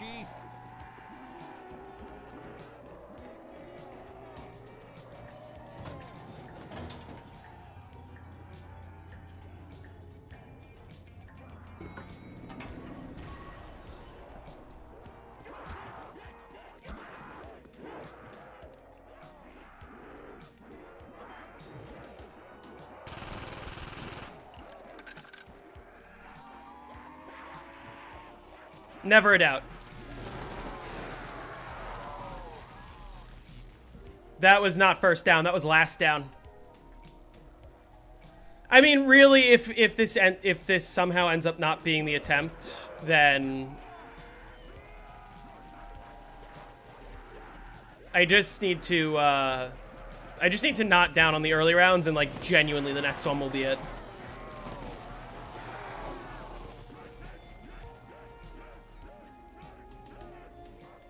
But it doesn't matter. It really doesn't. Oh, no, what I was saying before is, what state am I from? I'm from New York. And this is round 2. Oh, that's sad. So close. What I was saying before is there's people who are sort of in the middle who think that Democrats need to, like, pander to the right to win elections, except all that has done is lost us 2 elections to Trump. Like, we need to go further left. We need to actually promise things for people. Does PAP set spawn room windows or just base? So it's basement elevator and entering the Pack-a-Punch room is what changes the windows. Whether that is via a bonfire sale or whether that is via hitting all 5 switches. If you don't enter the Pack-a-Punch room, then you don't change the windows. But as soon as you enter the Pack-a-Punch room, it changes. When did I take my downs? I think the first was on like 23, and then it was 64 and 72.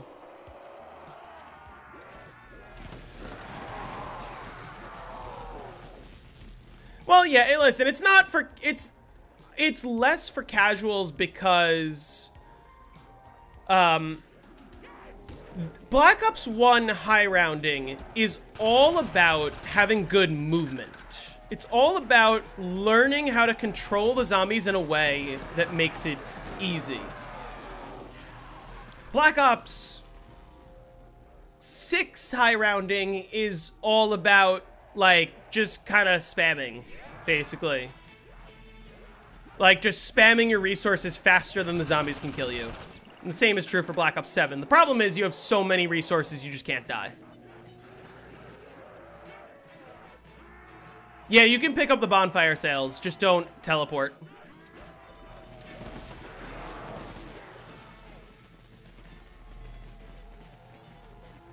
It is going very well for like the first attempt. Even if I don't end up getting it, I'll be a little disappointed if I don't get it because I really want it to just be like a one and done.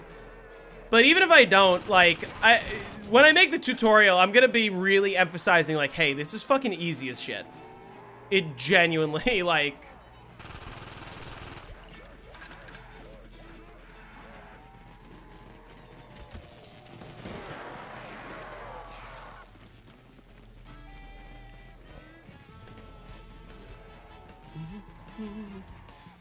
Yeah, it was like 10 a.m. when I, or 10 p.m. when I started streaming.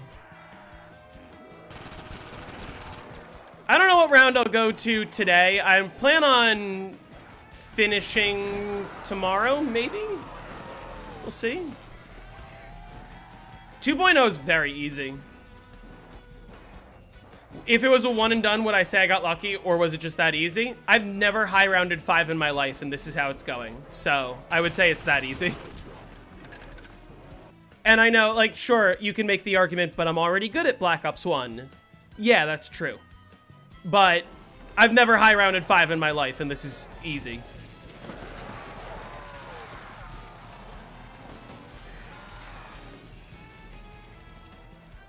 Do you know how the special rounds enemies' health works? It's different for every special enemy. So dogs, I think they cap after like the 3rd dog round. The thief also caps super early. Monkeys don't cap. Monkeys on Ascension have the same health as the zombies on the round before. So like whatever the health of the zombies was, the monkeys have the same health. And then also, if the round prior to a monkey round was an insta-kill round, then it will be a monkey insta-kill round. But most of the rest of the enemies just tend to be capped. Like jumping jacks are capped. Brutus is capped. Panzer's capped. Not on D. Panzer's capped on DE. The cap on DE is just a lot higher. And Revelations as well. Margwa is not capped, but also Margwa is kind of easy to deal with. I forget. I think they did actually cap Margwa. It used to not be capped. How does one kill the monkeys then? Only with traps and the Thunder Gun once you're on high rounds. There's no other way.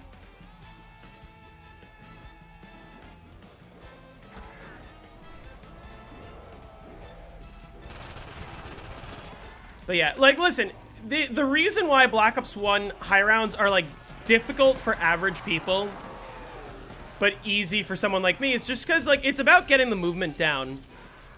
And when I say getting the movement down, what you'll notice, obviously, I'm going to talk about this in more detail in the tutorial. I have this window disabled, I have this window disabled, right? And so what this allows me to do is I wait behind me at the back of the room, and I sort of kind of let all the zombies come in, and then once they're close to me, I just kind of whoop, whoop, whoop, whoop, whoop, whoop, up until I'm here. And then what you're gonna notice, every single zombie is right behind me. Right? All I did was manipulate my own movement to get all the zombies behind me. Should you use Speed Cola or double tap on Shadows of Evil? You're doing waterfront strat? Okay, well, first of all, don't do waterfront strat. That's step 1. Step 2 is it depends what you're doing. I think generally the correct answer is double tap, because Speed Cola doesn't do all that much for you. Just because, like, the one weapon that you have to, like, worry about reloading is the Apothicon Servant, but also, as long as you shoot the Apothicon Servant, you are protected, because it's the Apothicon Servant. It's a black hole. You won't die if you shoot it at your feet. Like, and then for your Kuda and your whatever else you're running, just throw fast mags on it in the weapon kits, and you don't need Speed Cola. But also, don't run waterfront. Run the other strat.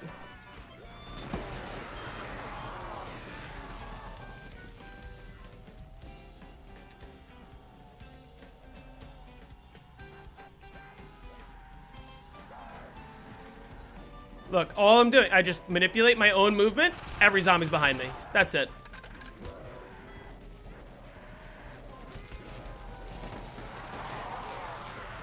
That's how you make 2.0 easy. Is just sort of understanding that concept of, like, just understanding where the zombies are around you. Right? They're all coming. I just slow. Here I am. They're all behind me. That's it. Yeah, 5.5 is much trickier, because that one takes a lot of focus, it takes a lot of good timing. It is quite a bit faster than Verrückt. But it's slower than I thought it would be. Like, I think it's gonna be like 8 hours to 100, maybe? I don't actually know. I don't know how this compares to Kino. Obviously, having Pentagon Thief rounds helps a lot.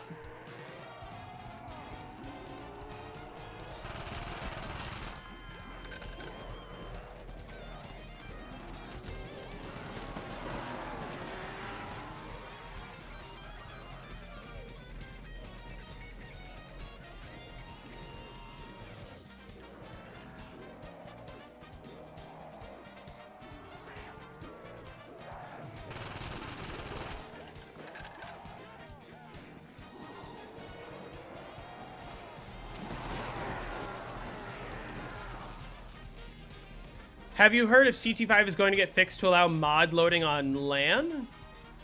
I am unaware. What do you mean by that?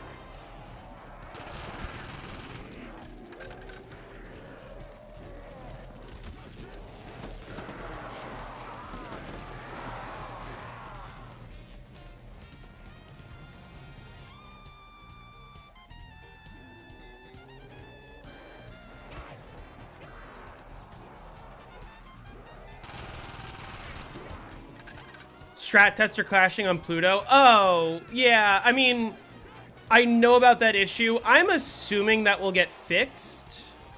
I'm hoping that Evelyn is aware of that issue.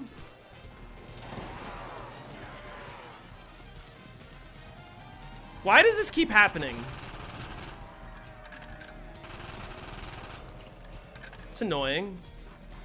It's annoying because, like, those guys are going to despawn and fuck me up.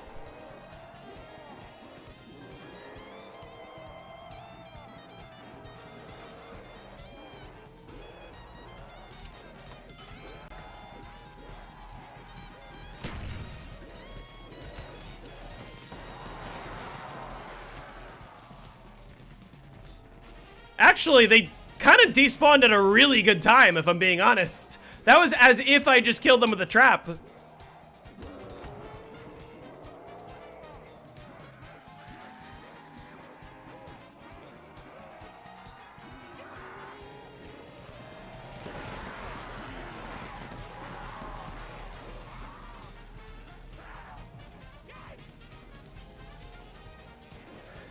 Yeah, I don't know what the issue is. I'm assuming it'll be fixed, because obviously that's not intended, because, you know, the earlier versions of CT5 did not have that issue. That's round. Possible thief round?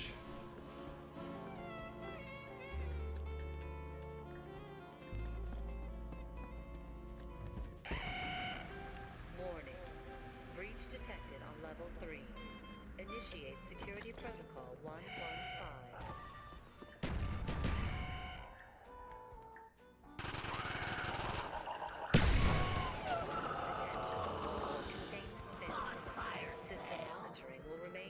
That's it. Is there a way to remove the strat tester watermark? No, there isn't.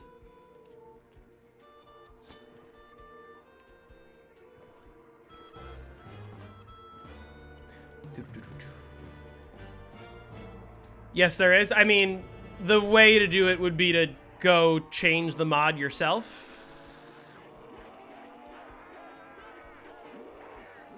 I guess. We are now at DEFCON 1. Security lockdown active. You hope someone's working on a good 5-port for BO3. Isn't somebody working on exactly that?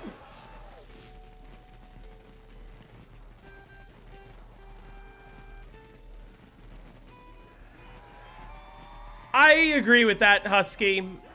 That, the map-specific weapons were cool. And that's a concept that, like, I'm disappointed really hasn't returned. Although, isn't, like, the MP40 exclusive to Totenreich or something? I don't remember.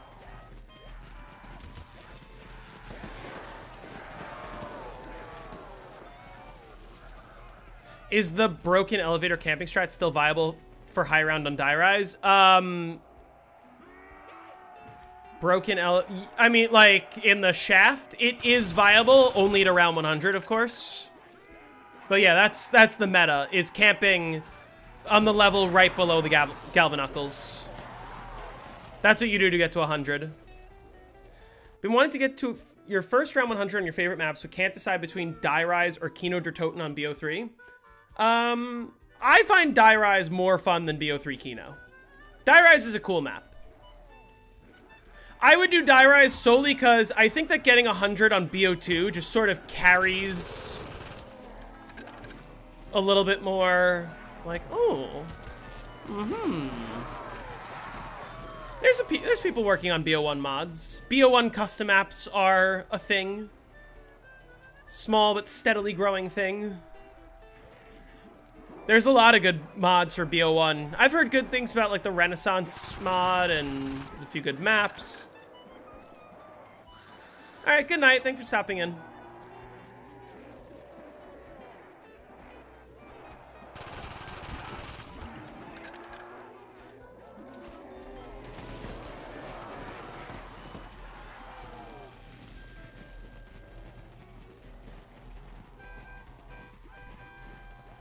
The MX Garand in general just it really sucks. But yeah, like the HG40, even on Chronicles, that's true. Where like you're less inclined to use like the weapons that returned, the RPK, the Galil, the fucking FFAR, because they're not in weapon kits. The Chronicles Reawaken mod got abandoned. I'm not familiar with that mod, so I wouldn't be able to tell you.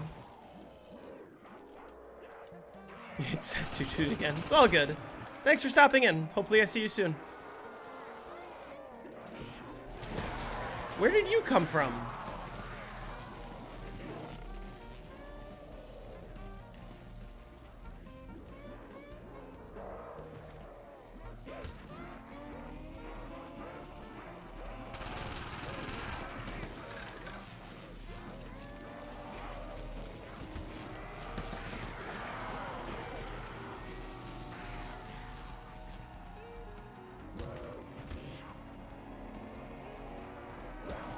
This is gonna be a little sketch.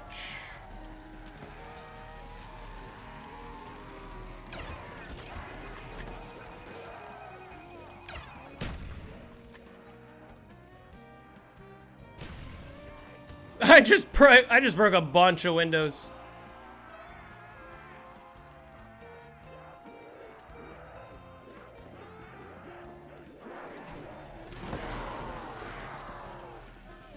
There we go.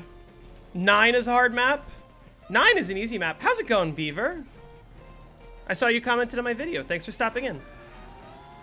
9 is sort of deceptively tricky because I think that when people rank the difficulty of high rounding, they usually base it off of like how to get to round 100. And obviously, you know, for the high round tutorials that I've been doing, I've obviously been basing it off of 100. And I've been teaching easier strategies, meaning I'm not teaching meta, I'm teaching like what's the safest way, you know. The problem with 9 and the problem with a handful of the BO4 maps is getting to round 100 is really easy because getting to round 100, you can basically just camp the entire time with the Helion Salvo. But getting past round 100 becomes quite a bit difficult because people understand how to camp with the Helion Salvo and get to 100, but they don't understand what comes next when your Helion Salvo ammo runs out.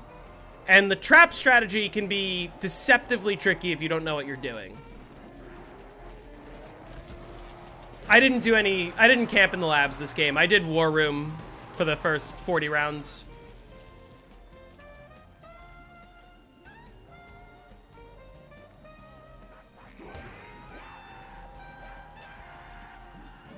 Which is why it's part of the reason why for most of my tutorials I'm just kind of doing round 100 as a sort of like, listen, you don't know how to high round whatsoever, you want to learn how to play this map. Let me teach you a really easy way. You use trap strat and error in 111? When did you do this? Or, yeah, when did you do that? Which is why, like, this game, I'm running 2.0, because I'm like, listen, I'm not expecting casual players to hop in and say, I want to get to 100 on 5, let's run 5.5 or 5.0 or, like, one of the ridiculous ones. 2.5 isn't that out of reach, but the reason why I like 2.0 is because you could just turn your brain off. It's very simple. But the point is, watch my tutorial, get the 100 the easy way, and then if you really enjoy the map, okay, just start doing some research. Look at the harder strategies. Try 2.5, try 3.0, try 5.0, try 5. You know. However, some tutorials, I won't be able to just do to round 100 because after 100, things change. 9 is a great example, right? I can talk all about, hey, here's how to easily camp with the Helion and like how to minimize deaths. Is 2.0 easier than Kino Double Trap? They're similar. I would say this actually feels easier to me, if I'm being honest, than Kino. Although I did take more downs, so I don't know. Kino, I did die less. That's a consideration. Kino, I also had a Thunder Gun, so maybe that is one thing that makes it easier.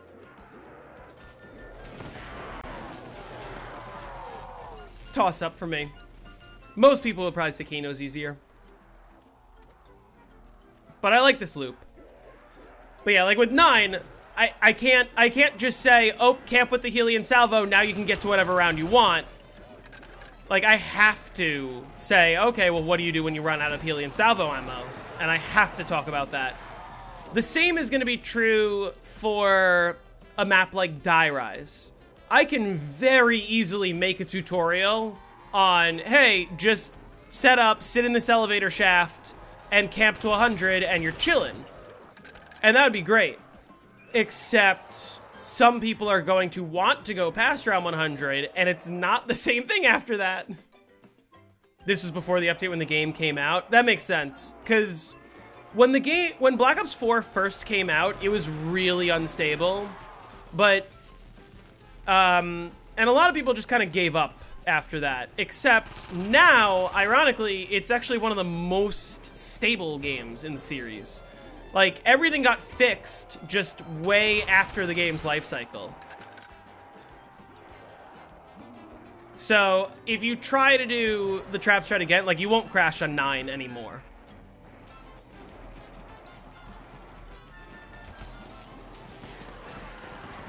So, like, when I eventually do a Die Rise tutorial, I'm not gonna stop at round 100. I'm gonna show the first 100 rounds, but then I'm also gonna do a detailed section on the ways to run Trample Steam.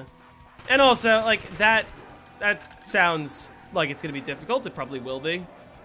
But I'll do my best. But for something like 5, it's like, you can run 2.0 and you can get to instas, and it's not gonna be any different from here on out. So I don't feel like I have to include 2.5, 3.0, whatever. Because it's like, if you're good enough that you're going to get to 200 plus and you want to try to make a push for some of those extreme rounds, then you're beyond the capabilities of what my tutorial is meant to offer. But even a casual might want to go past 100 on Die Rise, and it's like, well, okay, let me show you what to do. Or they might want to go past 100 on 9, and it's like, okay, let me show you what to do.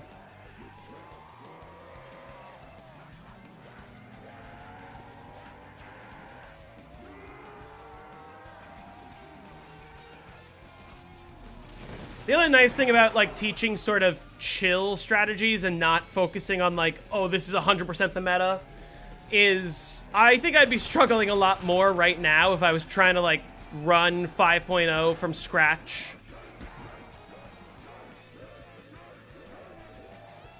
Than I am currently.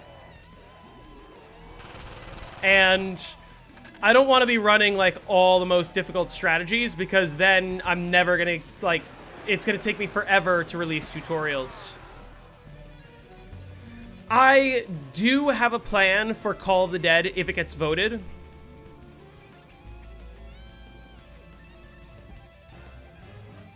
I don't want to talk about it too much, because I'm gonna, like, there's a few different ways that I can go about it. And I think the simplest will be like, hey, like, okay, what is the easiest way for a casual, I'm gonna put casual in air quotes, because, like, someone who doesn't know how to high round Call of the Dead, what is the easiest way for them to get round 100? I hate to say it, but it's probably co-op. Coming from me, someone who has 100 on Call of the Dead co-op, right? It will probably be a co-op tutorial. Yeah, call it as just weird. But then also, I'm not only gonna talk about co-op. I'm gonna talk about like the intricacies of why, like, of why bleed out strat is what it is and how to make it easier. Like, I'm probably even gonna talk about glitching ceiling spawns and being like, listen, this is banned, but it makes this thing easier. But also, I'm gonna talk about glitching all the spawns and say, like, technically, if you wanna get to 100 and you don't care about like what's legit and you wanna do it, well, I've been to round 138. Is true on solo, right? I wasn't there for most of it. I fucking glitched every window and then left, but like, it exists. I can talk about it. Ah, why didn't you die? Yeah, we're gonna do another attempt soon. Although Jake doesn't work. Jake is generally free on Thursdays and Sundays. The problem is I'm not free this Thursday. So we have to plan out when our next attempt is gonna be. It could be next Sunday, maybe. We'll see.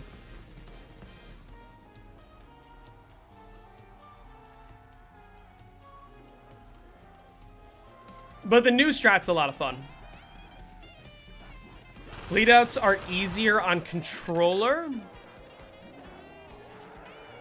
Let me tell you, I'm a controller player, and I've never heard anyone say anything is easier on controller. What makes you say that?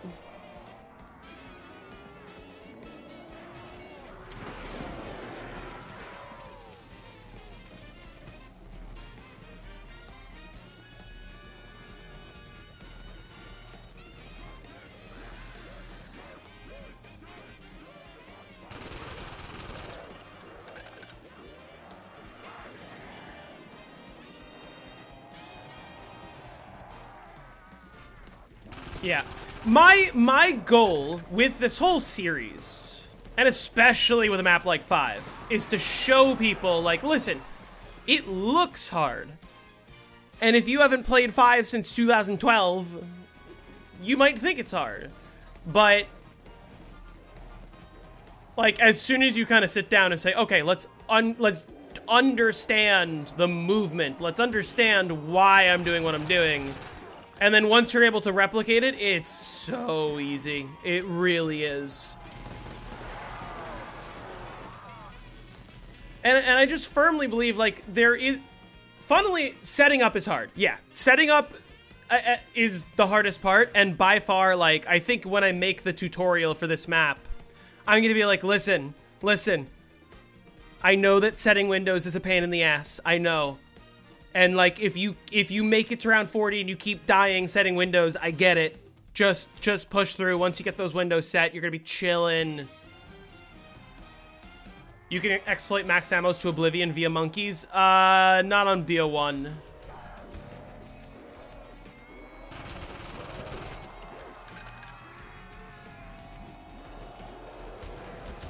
Ah! That could have been bad. BO1, the monkeys mostly stop spawning past round, like, 35, maybe even earlier. I talk about it in the tutorial. BO3, you can exploit monkeys a lot more, and that's exceptionally true if you're running megas, except BO3 is just really difficult regardless. Yeah, if you watch my tutorial, I do talk about that. Why you can't just, like, Shang would be a much easier map if monkeys actually came every single time on BO1. Because then you could just, like, you wouldn't even have to worry about no fire sales. You could basically go tradeless into the 120s. And you'd only be trading, like, when you're out of baby gun ammo, and every single round you get a max ammo.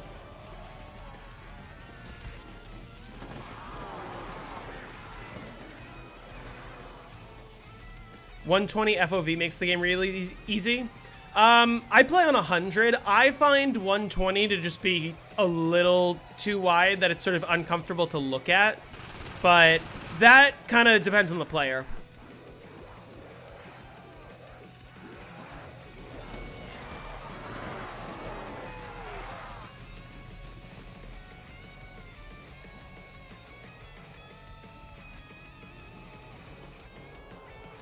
Which makes shooting VR annoying?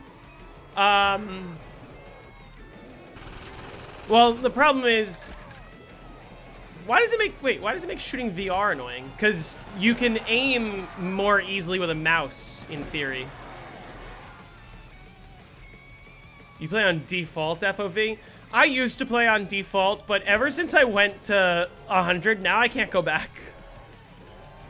You reset on Chang 12 years ago and Krups didn't credit you? You know what's sad is, I was excited when I saw you comment on my Verrückt video because I recognize your name from many, many years ago. And so it's cool to have you here. And yeah, that sounds like something Krups would do. I'm sorry to hear that. I checked your channel to make sure it was you, and I was like, yeah, there's a bunch of videos.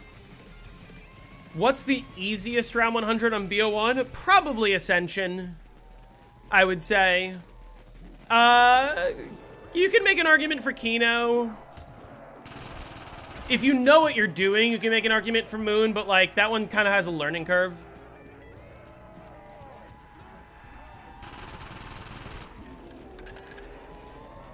But I would say generally Ascension. Even though you have to do trades on Ascension and you don't have to do trades on Kino, I find, like, for just a player who wants to pick up and play and get to 100, it's easy to learn the trade outs on Ascension. In my tutorial, like, I didn't talk about most optimal routes. I just talked very generally about, like, zombie pathing and saying, like, listen, if you just want to get there alive, go slow, go steady. You know. And I think that's easy enough to pick up on.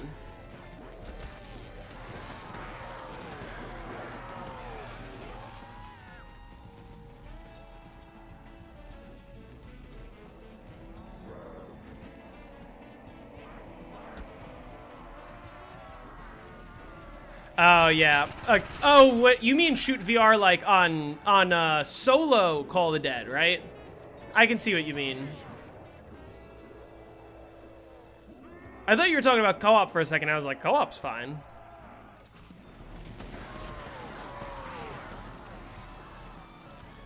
I'm hoping I get this 105 this game. Even if I don't happen to get it this game, I will get it really soon. And that makes me excited because then I will only have 2 maps left that I have not been to round 100 on Black Ops 1. And Call of the Dead isn't one of them. What do you think about the Verrückt strat Sluya used in his world record? It is extremely difficult. I applaud him because that record, I will be very surprised if we see it beaten anytime soon, if ever. It's really difficult. It really is. The strat that I taught in my video is not that bad. It's just like getting trapped on a high round can be annoying, but it is easy to replicate. His strategy is much more difficult if you don't know what you're doing. Hermetrics was saying that the map is maxed. I'm always a never say never kind of guy, but also at the same time, like, I will be surprised if the record is like 1 round higher than it currently is. That would be amazing to me. If that ever happens. And it's entirely possible it might just stand forever.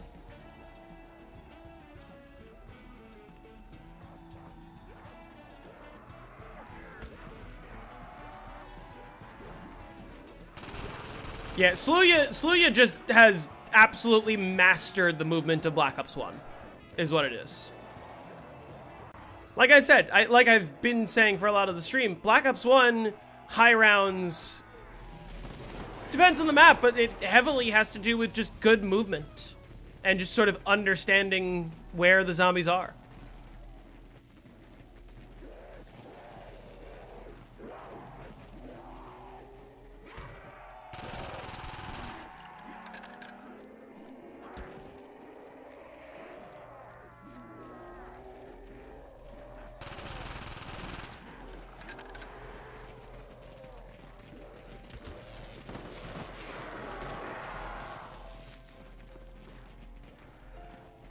5 and 5 stat strat is hard.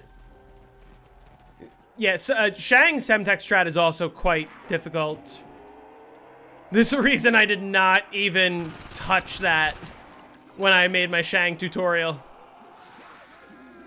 I think Shang is probably one of those things that, like, similar to Varrook's early rounds, I think you get used to it over time and it gets easier, but it's, for someone like me, I don't want to learn those. It's a lot.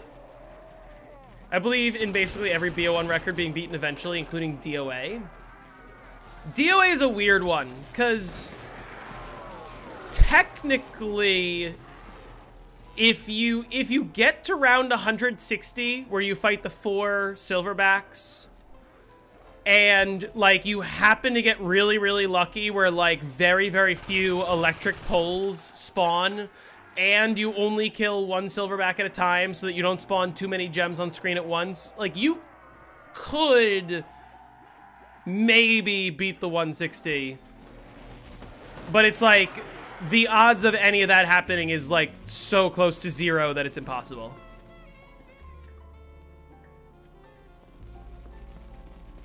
Like, I don't think it'll happen. What was my last, Thief? Is this a 5-rounder? Is it next round? Yeah, it's like, you have to spawn in on 160 and have 0 pulls, basically. And you might have a chance, and that's not even a guarantee. I don't know if this trap's gonna stay on. Yeah, okay. That's fine.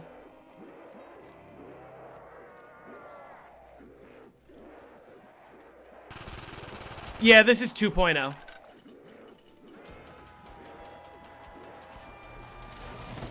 It's the oldest record in zombies? That's true. I didn't think about that, but you're right. Has anyone gotten to round 100 with their mother? I haven't ever played zombies with my mom, but I got to round 100 on Tagged or Toten with 2 players, except I was controlling both of them. It was split screen and I was by myself. So, like, one could argue I could have given the controller to my mom.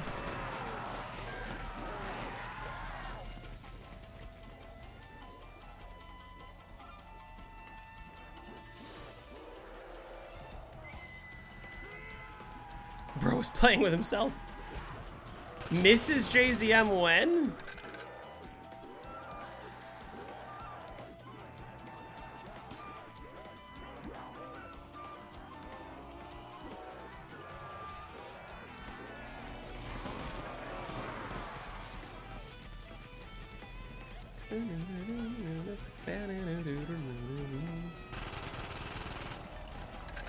Duo Derice sounds fun. Yeah, I could probably see that being fun.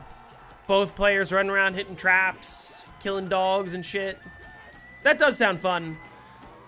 This is gonna be a controversial take. You know what doesn't sound fun doesn't sound very fun to me? Moon co-op. Because for a vast majority of the game, one player's using the wave gun and the other player is just holding the astronaut. Or if they have QEDs and the astronaut's dead, then you just don't do anything. You just wait until they're out of ammo. And then when you start trading, one player's just holding the horde, the other's just hitting the box. Dulo? Oh, like solo op?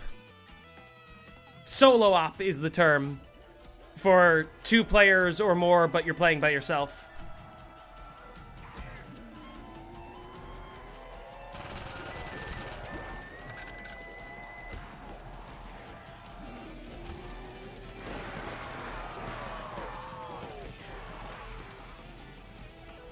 On RuneScape, that's called dueling.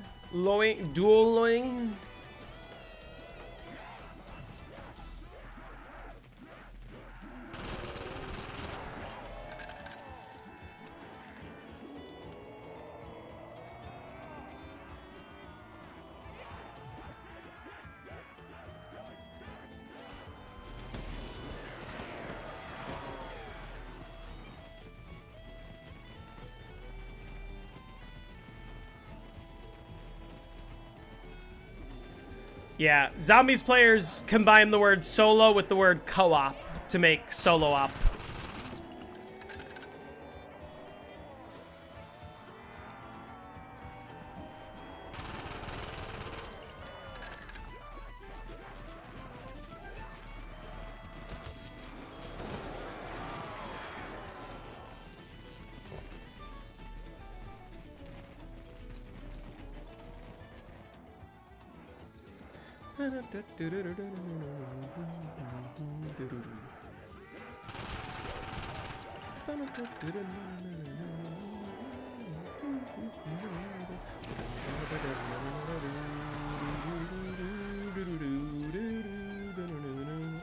How long do traps last? I don't remember off the top of my head. It's like 40 seconds, I think? Maybe? I could turn on the trap timer and check. It's gotta be something like 40 on, 40 off, or 45 on, 45 off. I don't remember.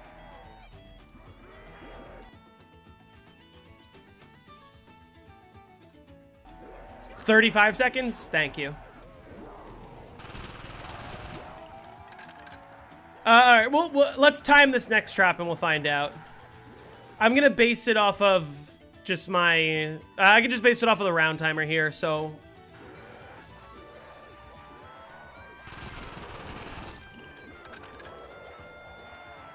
Alright, I hit it at like 5:04 and change. So we'll see when it shuts off. I thought an EU gamer got to round 100 on 5 with their girlfriend. I think we were just talking about that. That is true, right? Would the best early round strategy be to train in the war room or to always be in spawn? My recommendation in terms of like what should casual players be doing is war room.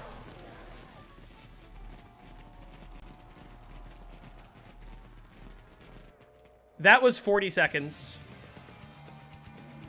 But there are like more better players than me like to either stay in spawn or some of them also camp in the labs. There's an area in the labs in the morgue where, yeah, that was 40 seconds, where you can get them to like only come from right in front of you. And it looked, here was my takeaway, is when I watched like speedrunners do it, it looked fun, and it sort of looked easy, but Jake was saying it's way more difficult than it looks. Jermaine Cube did that? That's funny. And like Jake and a couple other people were like, oh, don't camp in labs, it's gonna be too difficult. So I didn't bother for this. And I was like, let me just train in the war room. It's slow, but it's safe. I'd rather get there alive than teach people something that will be fast that people might not be able to handle.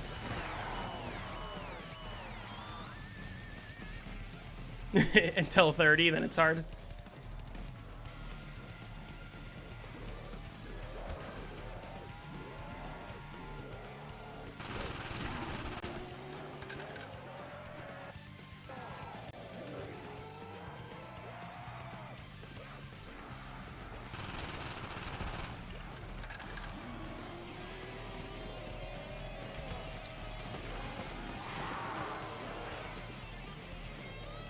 Oh, what?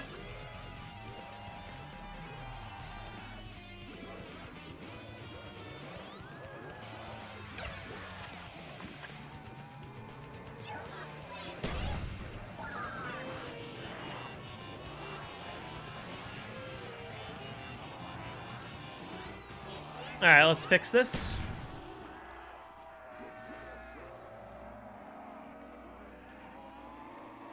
Do you all reckon that Wonder's most recent video on the most obscure Zombies records is already obsolete yet? I don't think so, except if I had to guess which record will become obsolete next, it's gonna be Wii Kino. Will probably get beaten soon. The same guy who got to instas on Wii Kino, I saw him streaming it again the other day. Oh, shit. Waited my 2.4 seconds. Don't record players camp and spawn since no mule? I would have to check what Jermaine Cubes did in his record. Because I know that when Jake plays this map, he likes to camp and spawn. I don't know. Because I think Labs does require Mule Kick, but you play without Mule Kick for a record. You might be right. Not Kino Mobile?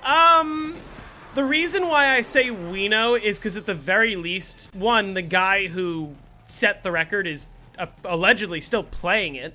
Apparently still playing it. So, like, he could end up beating his own record. But also, I think that more people would play Wii Kino for the meme than COD, than, like, Black Ops Zombies on the phone, because Black Ops Zombies on the phone is harder to get access to. Like, you have to install it from an outside source because it's no longer on the App Store.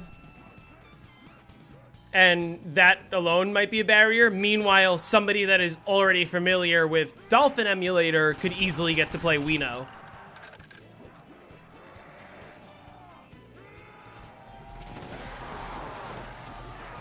Yeah, the mobile games were fun. I used to play those during long car rides.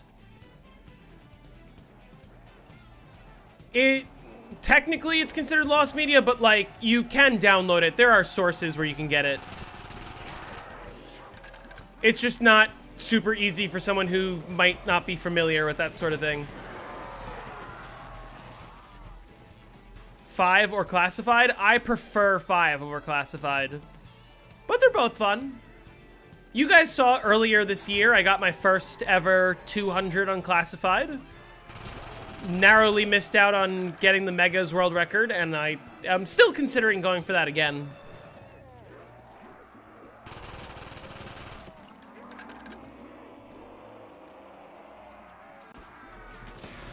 The strat that the Varrocked world record uses is hard the entire way through. Like, the high round strategy is incredibly difficult. I rage quit that game before it was even over. Well, it was over.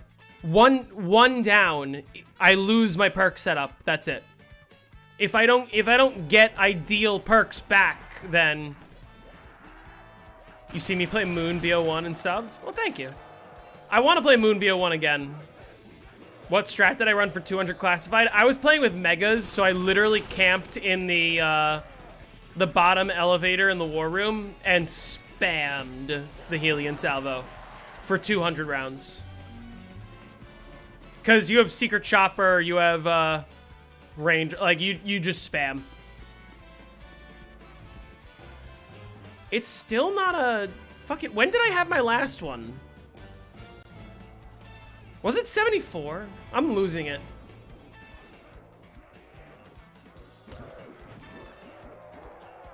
It was kind of fun, although, I don't know.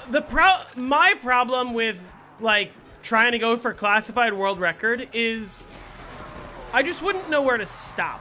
Shatter their will. Stupid monkeys. Thank you for the sub. In the sense that on Black Ops 4, you're not dealing with reset. The only hard, like, end to the game is going to be the error that occurs at 521 hours.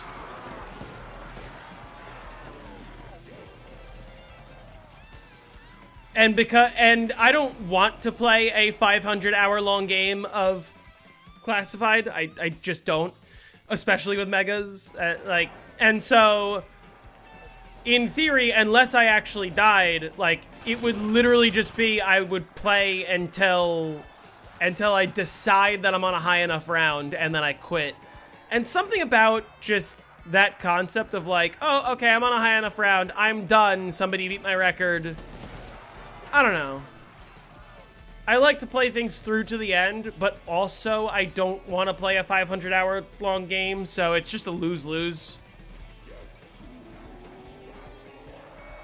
Yeah, we could probably play to 80 today. I think I'm gonna... Actually, I'm pretty sure next round is Thief.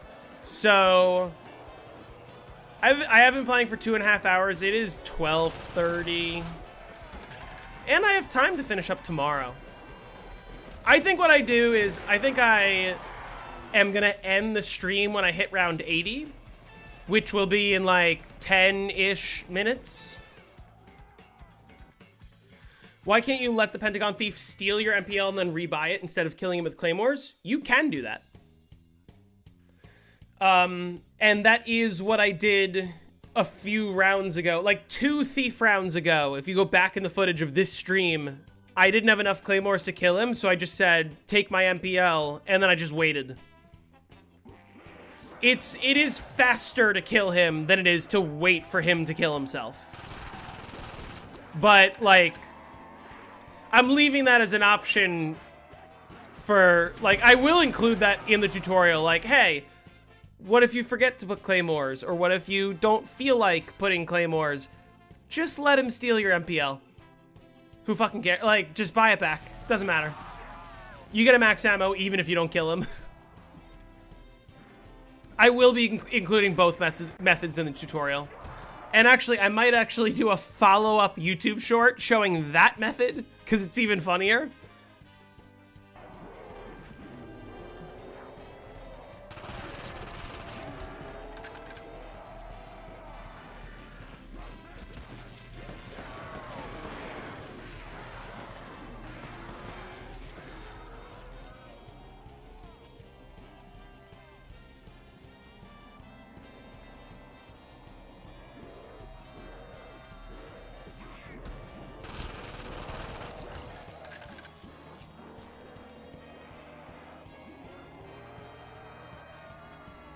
I always get paranoid when, like, the one zombie dies like that, because I just want to make sure I know where he spawns. I forgot to buy ammo. Oh, well. It's faster to kill him than watch him kill himself. That's true. that is objectively true.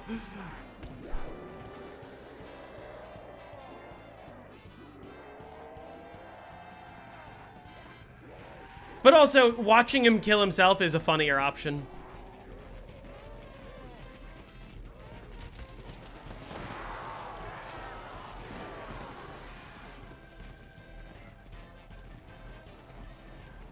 How come zombies don't spawn from those 2 windows by the Olympia? So, on 5, you'll notice this when you initially spawn in. 5 has 6 windows in the spawn room. There's the 2 in the hallway and then the 4 in the main room. Except zombies only spawn from 4 windows at a time. What rounds did I take downs? 23, 64, and 72. Yeah, I know, 23. I should have restarted, but I just said fuck it, and hopefully that decision doesn't bite me. No, zombies only spawn from 4 windows at a time. And then, weirdly, you would think, like, once you open doors that they would start spawning from the other 2 windows. But actually, the way it works is, in the spawn room, 2 windows at a time will always be disabled. And every time you enter the Pack-a-Punch room, or every time you use the bottom elevator, meaning the bottom war room elevator that goes to the labs, that will change which windows are disabled. So what I did was, at about round 40, I, like, hit the bottom elevator over and over, also moving the box, yes, thank you. What I did on round 40 is I just hit the bottom elevator over and over again until I got these 2 windows to be disabled specifically. And then you run the strat. How are you doing, Hermetrix? Thank you for reminding me, because I remembered that there was a 3rd criteria, but I couldn't remember what it was. I play through Plutonium. Yeah, Plutonium's just much more stable and safer than the Steam version.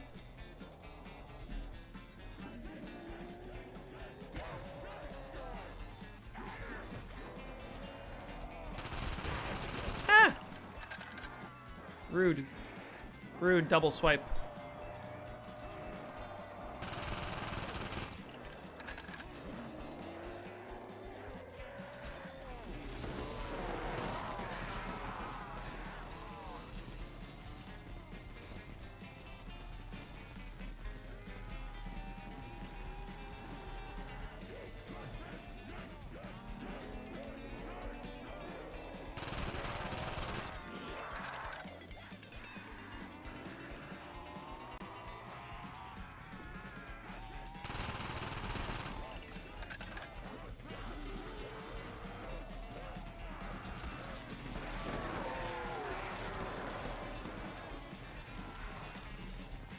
To break the wall.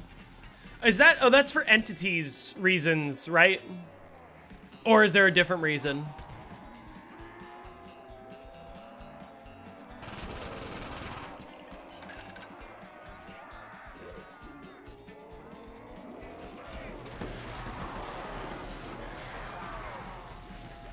Yeah, yeah.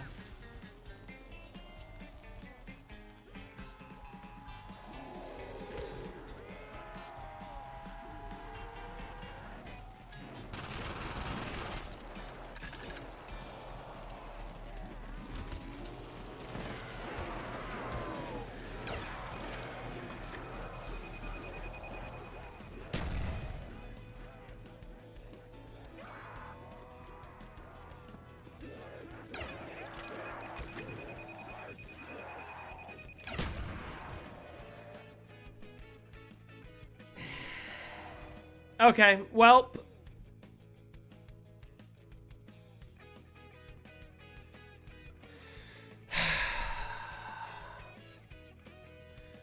Well, okay. Well, 2 attempts to get this done is fine.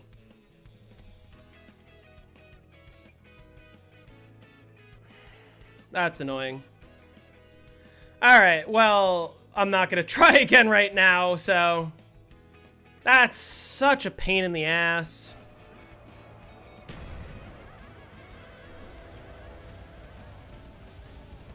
It's fine.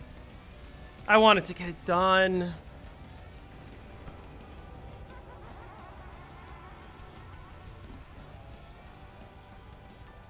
Right before I was gonna end stream, too.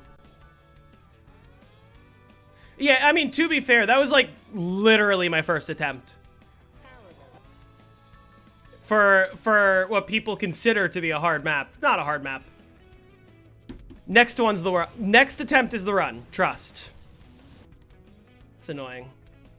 Also, I did take it down around 23, so if I can not do that next time, that would be great. You said it was Cuba. Did I check out the new BO7 map? Yeah, it looks terrible. If I wasn't JFK, I have to be JFK. You want to... Okay. Hold on. I gotta show you.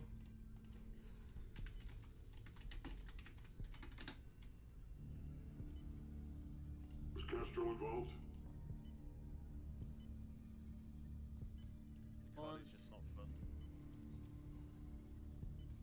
How terrible does Totenreich look? You want to see the high round strategy? I'd say if you wanted to use it. Let me see.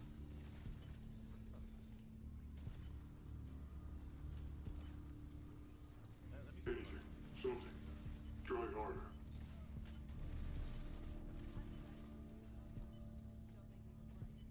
No, you got to shoot 4 gnomes at Jammu. So what you can do is just shoot Yeah. 3 of So them and then save and quit. on this map, there's like a side Easter egg or a weapon. What do you call this? The numbers. So you can, it's like if Spiderbait was overpowered. If you guys remember Spiderbait, it was like an equipment, you could activate it, and then you like go into the spider on Zetsubo and you can kill zombies. On this map, it has something similar where you can just like go into a gnome. And so literally, like, so he's just playing as a gnome. Why did you trust him? Spiderbait's still in the game. Spiderbait's on Zetsubo. So, literally, you spend 6,000 points to turn into a gnome. and then you wall jump against the wall. You're invincible while you're in the gnome. You wall jump against the wall to activate PhD. Xavier, thank you for the sub. And then as soon as you get out right here, you just spam, and then you fucking buy the gnome again, and it's right there. And that's the strategy. I'm pretty sure it's still in the game. The spider bait. Yeah, and it's like, obviously it's not the only strategy. There's other streamers that were running trap strategies, but like, I guess this is the other strategy. Fucking the same as every other map. Toxic growth, spam a rocket launcher.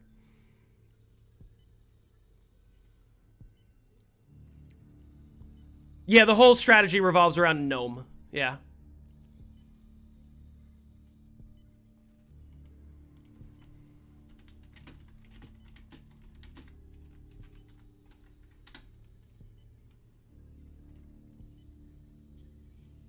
We're running out of time. Hello, my old chum. I'm Gnotta Gnolf. I'm Gnotta Gnoblin. I'm a gnome, and you've been gnomed. Totenreich gameplay right there. Alright, well, sad that 5 ended. I'm gonna run it back tomorrow. Probably be streaming early in the morning. We'll get a setup going. Okay, I thought about it some more. I think I'm just gonna enable fire sales and just fucking get set up in one go, and then we're chilling. Next attempt is the run. I'm not even joking about that. Like, 5 is easy. I just gotta get better at, like, reacting to the weird situations. That's all it is. And maybe not burn it down that early. Gnome teabagging zombies. That, not just for 100, for fucking 999. For the maximum round. But yeah, anyway, I'm gonna get off now. Thank you all for watching. Disappointing end. I gotta continue this game at some point too. I will see you all tomorrow. I mean, yeah, I don't think it's that I need to rewatch my gameplay to see what I fucked up. It's more I just gotta lock in a little. But like I'll be there in no time. All right, I'll see you all tomorrow. Goodbye.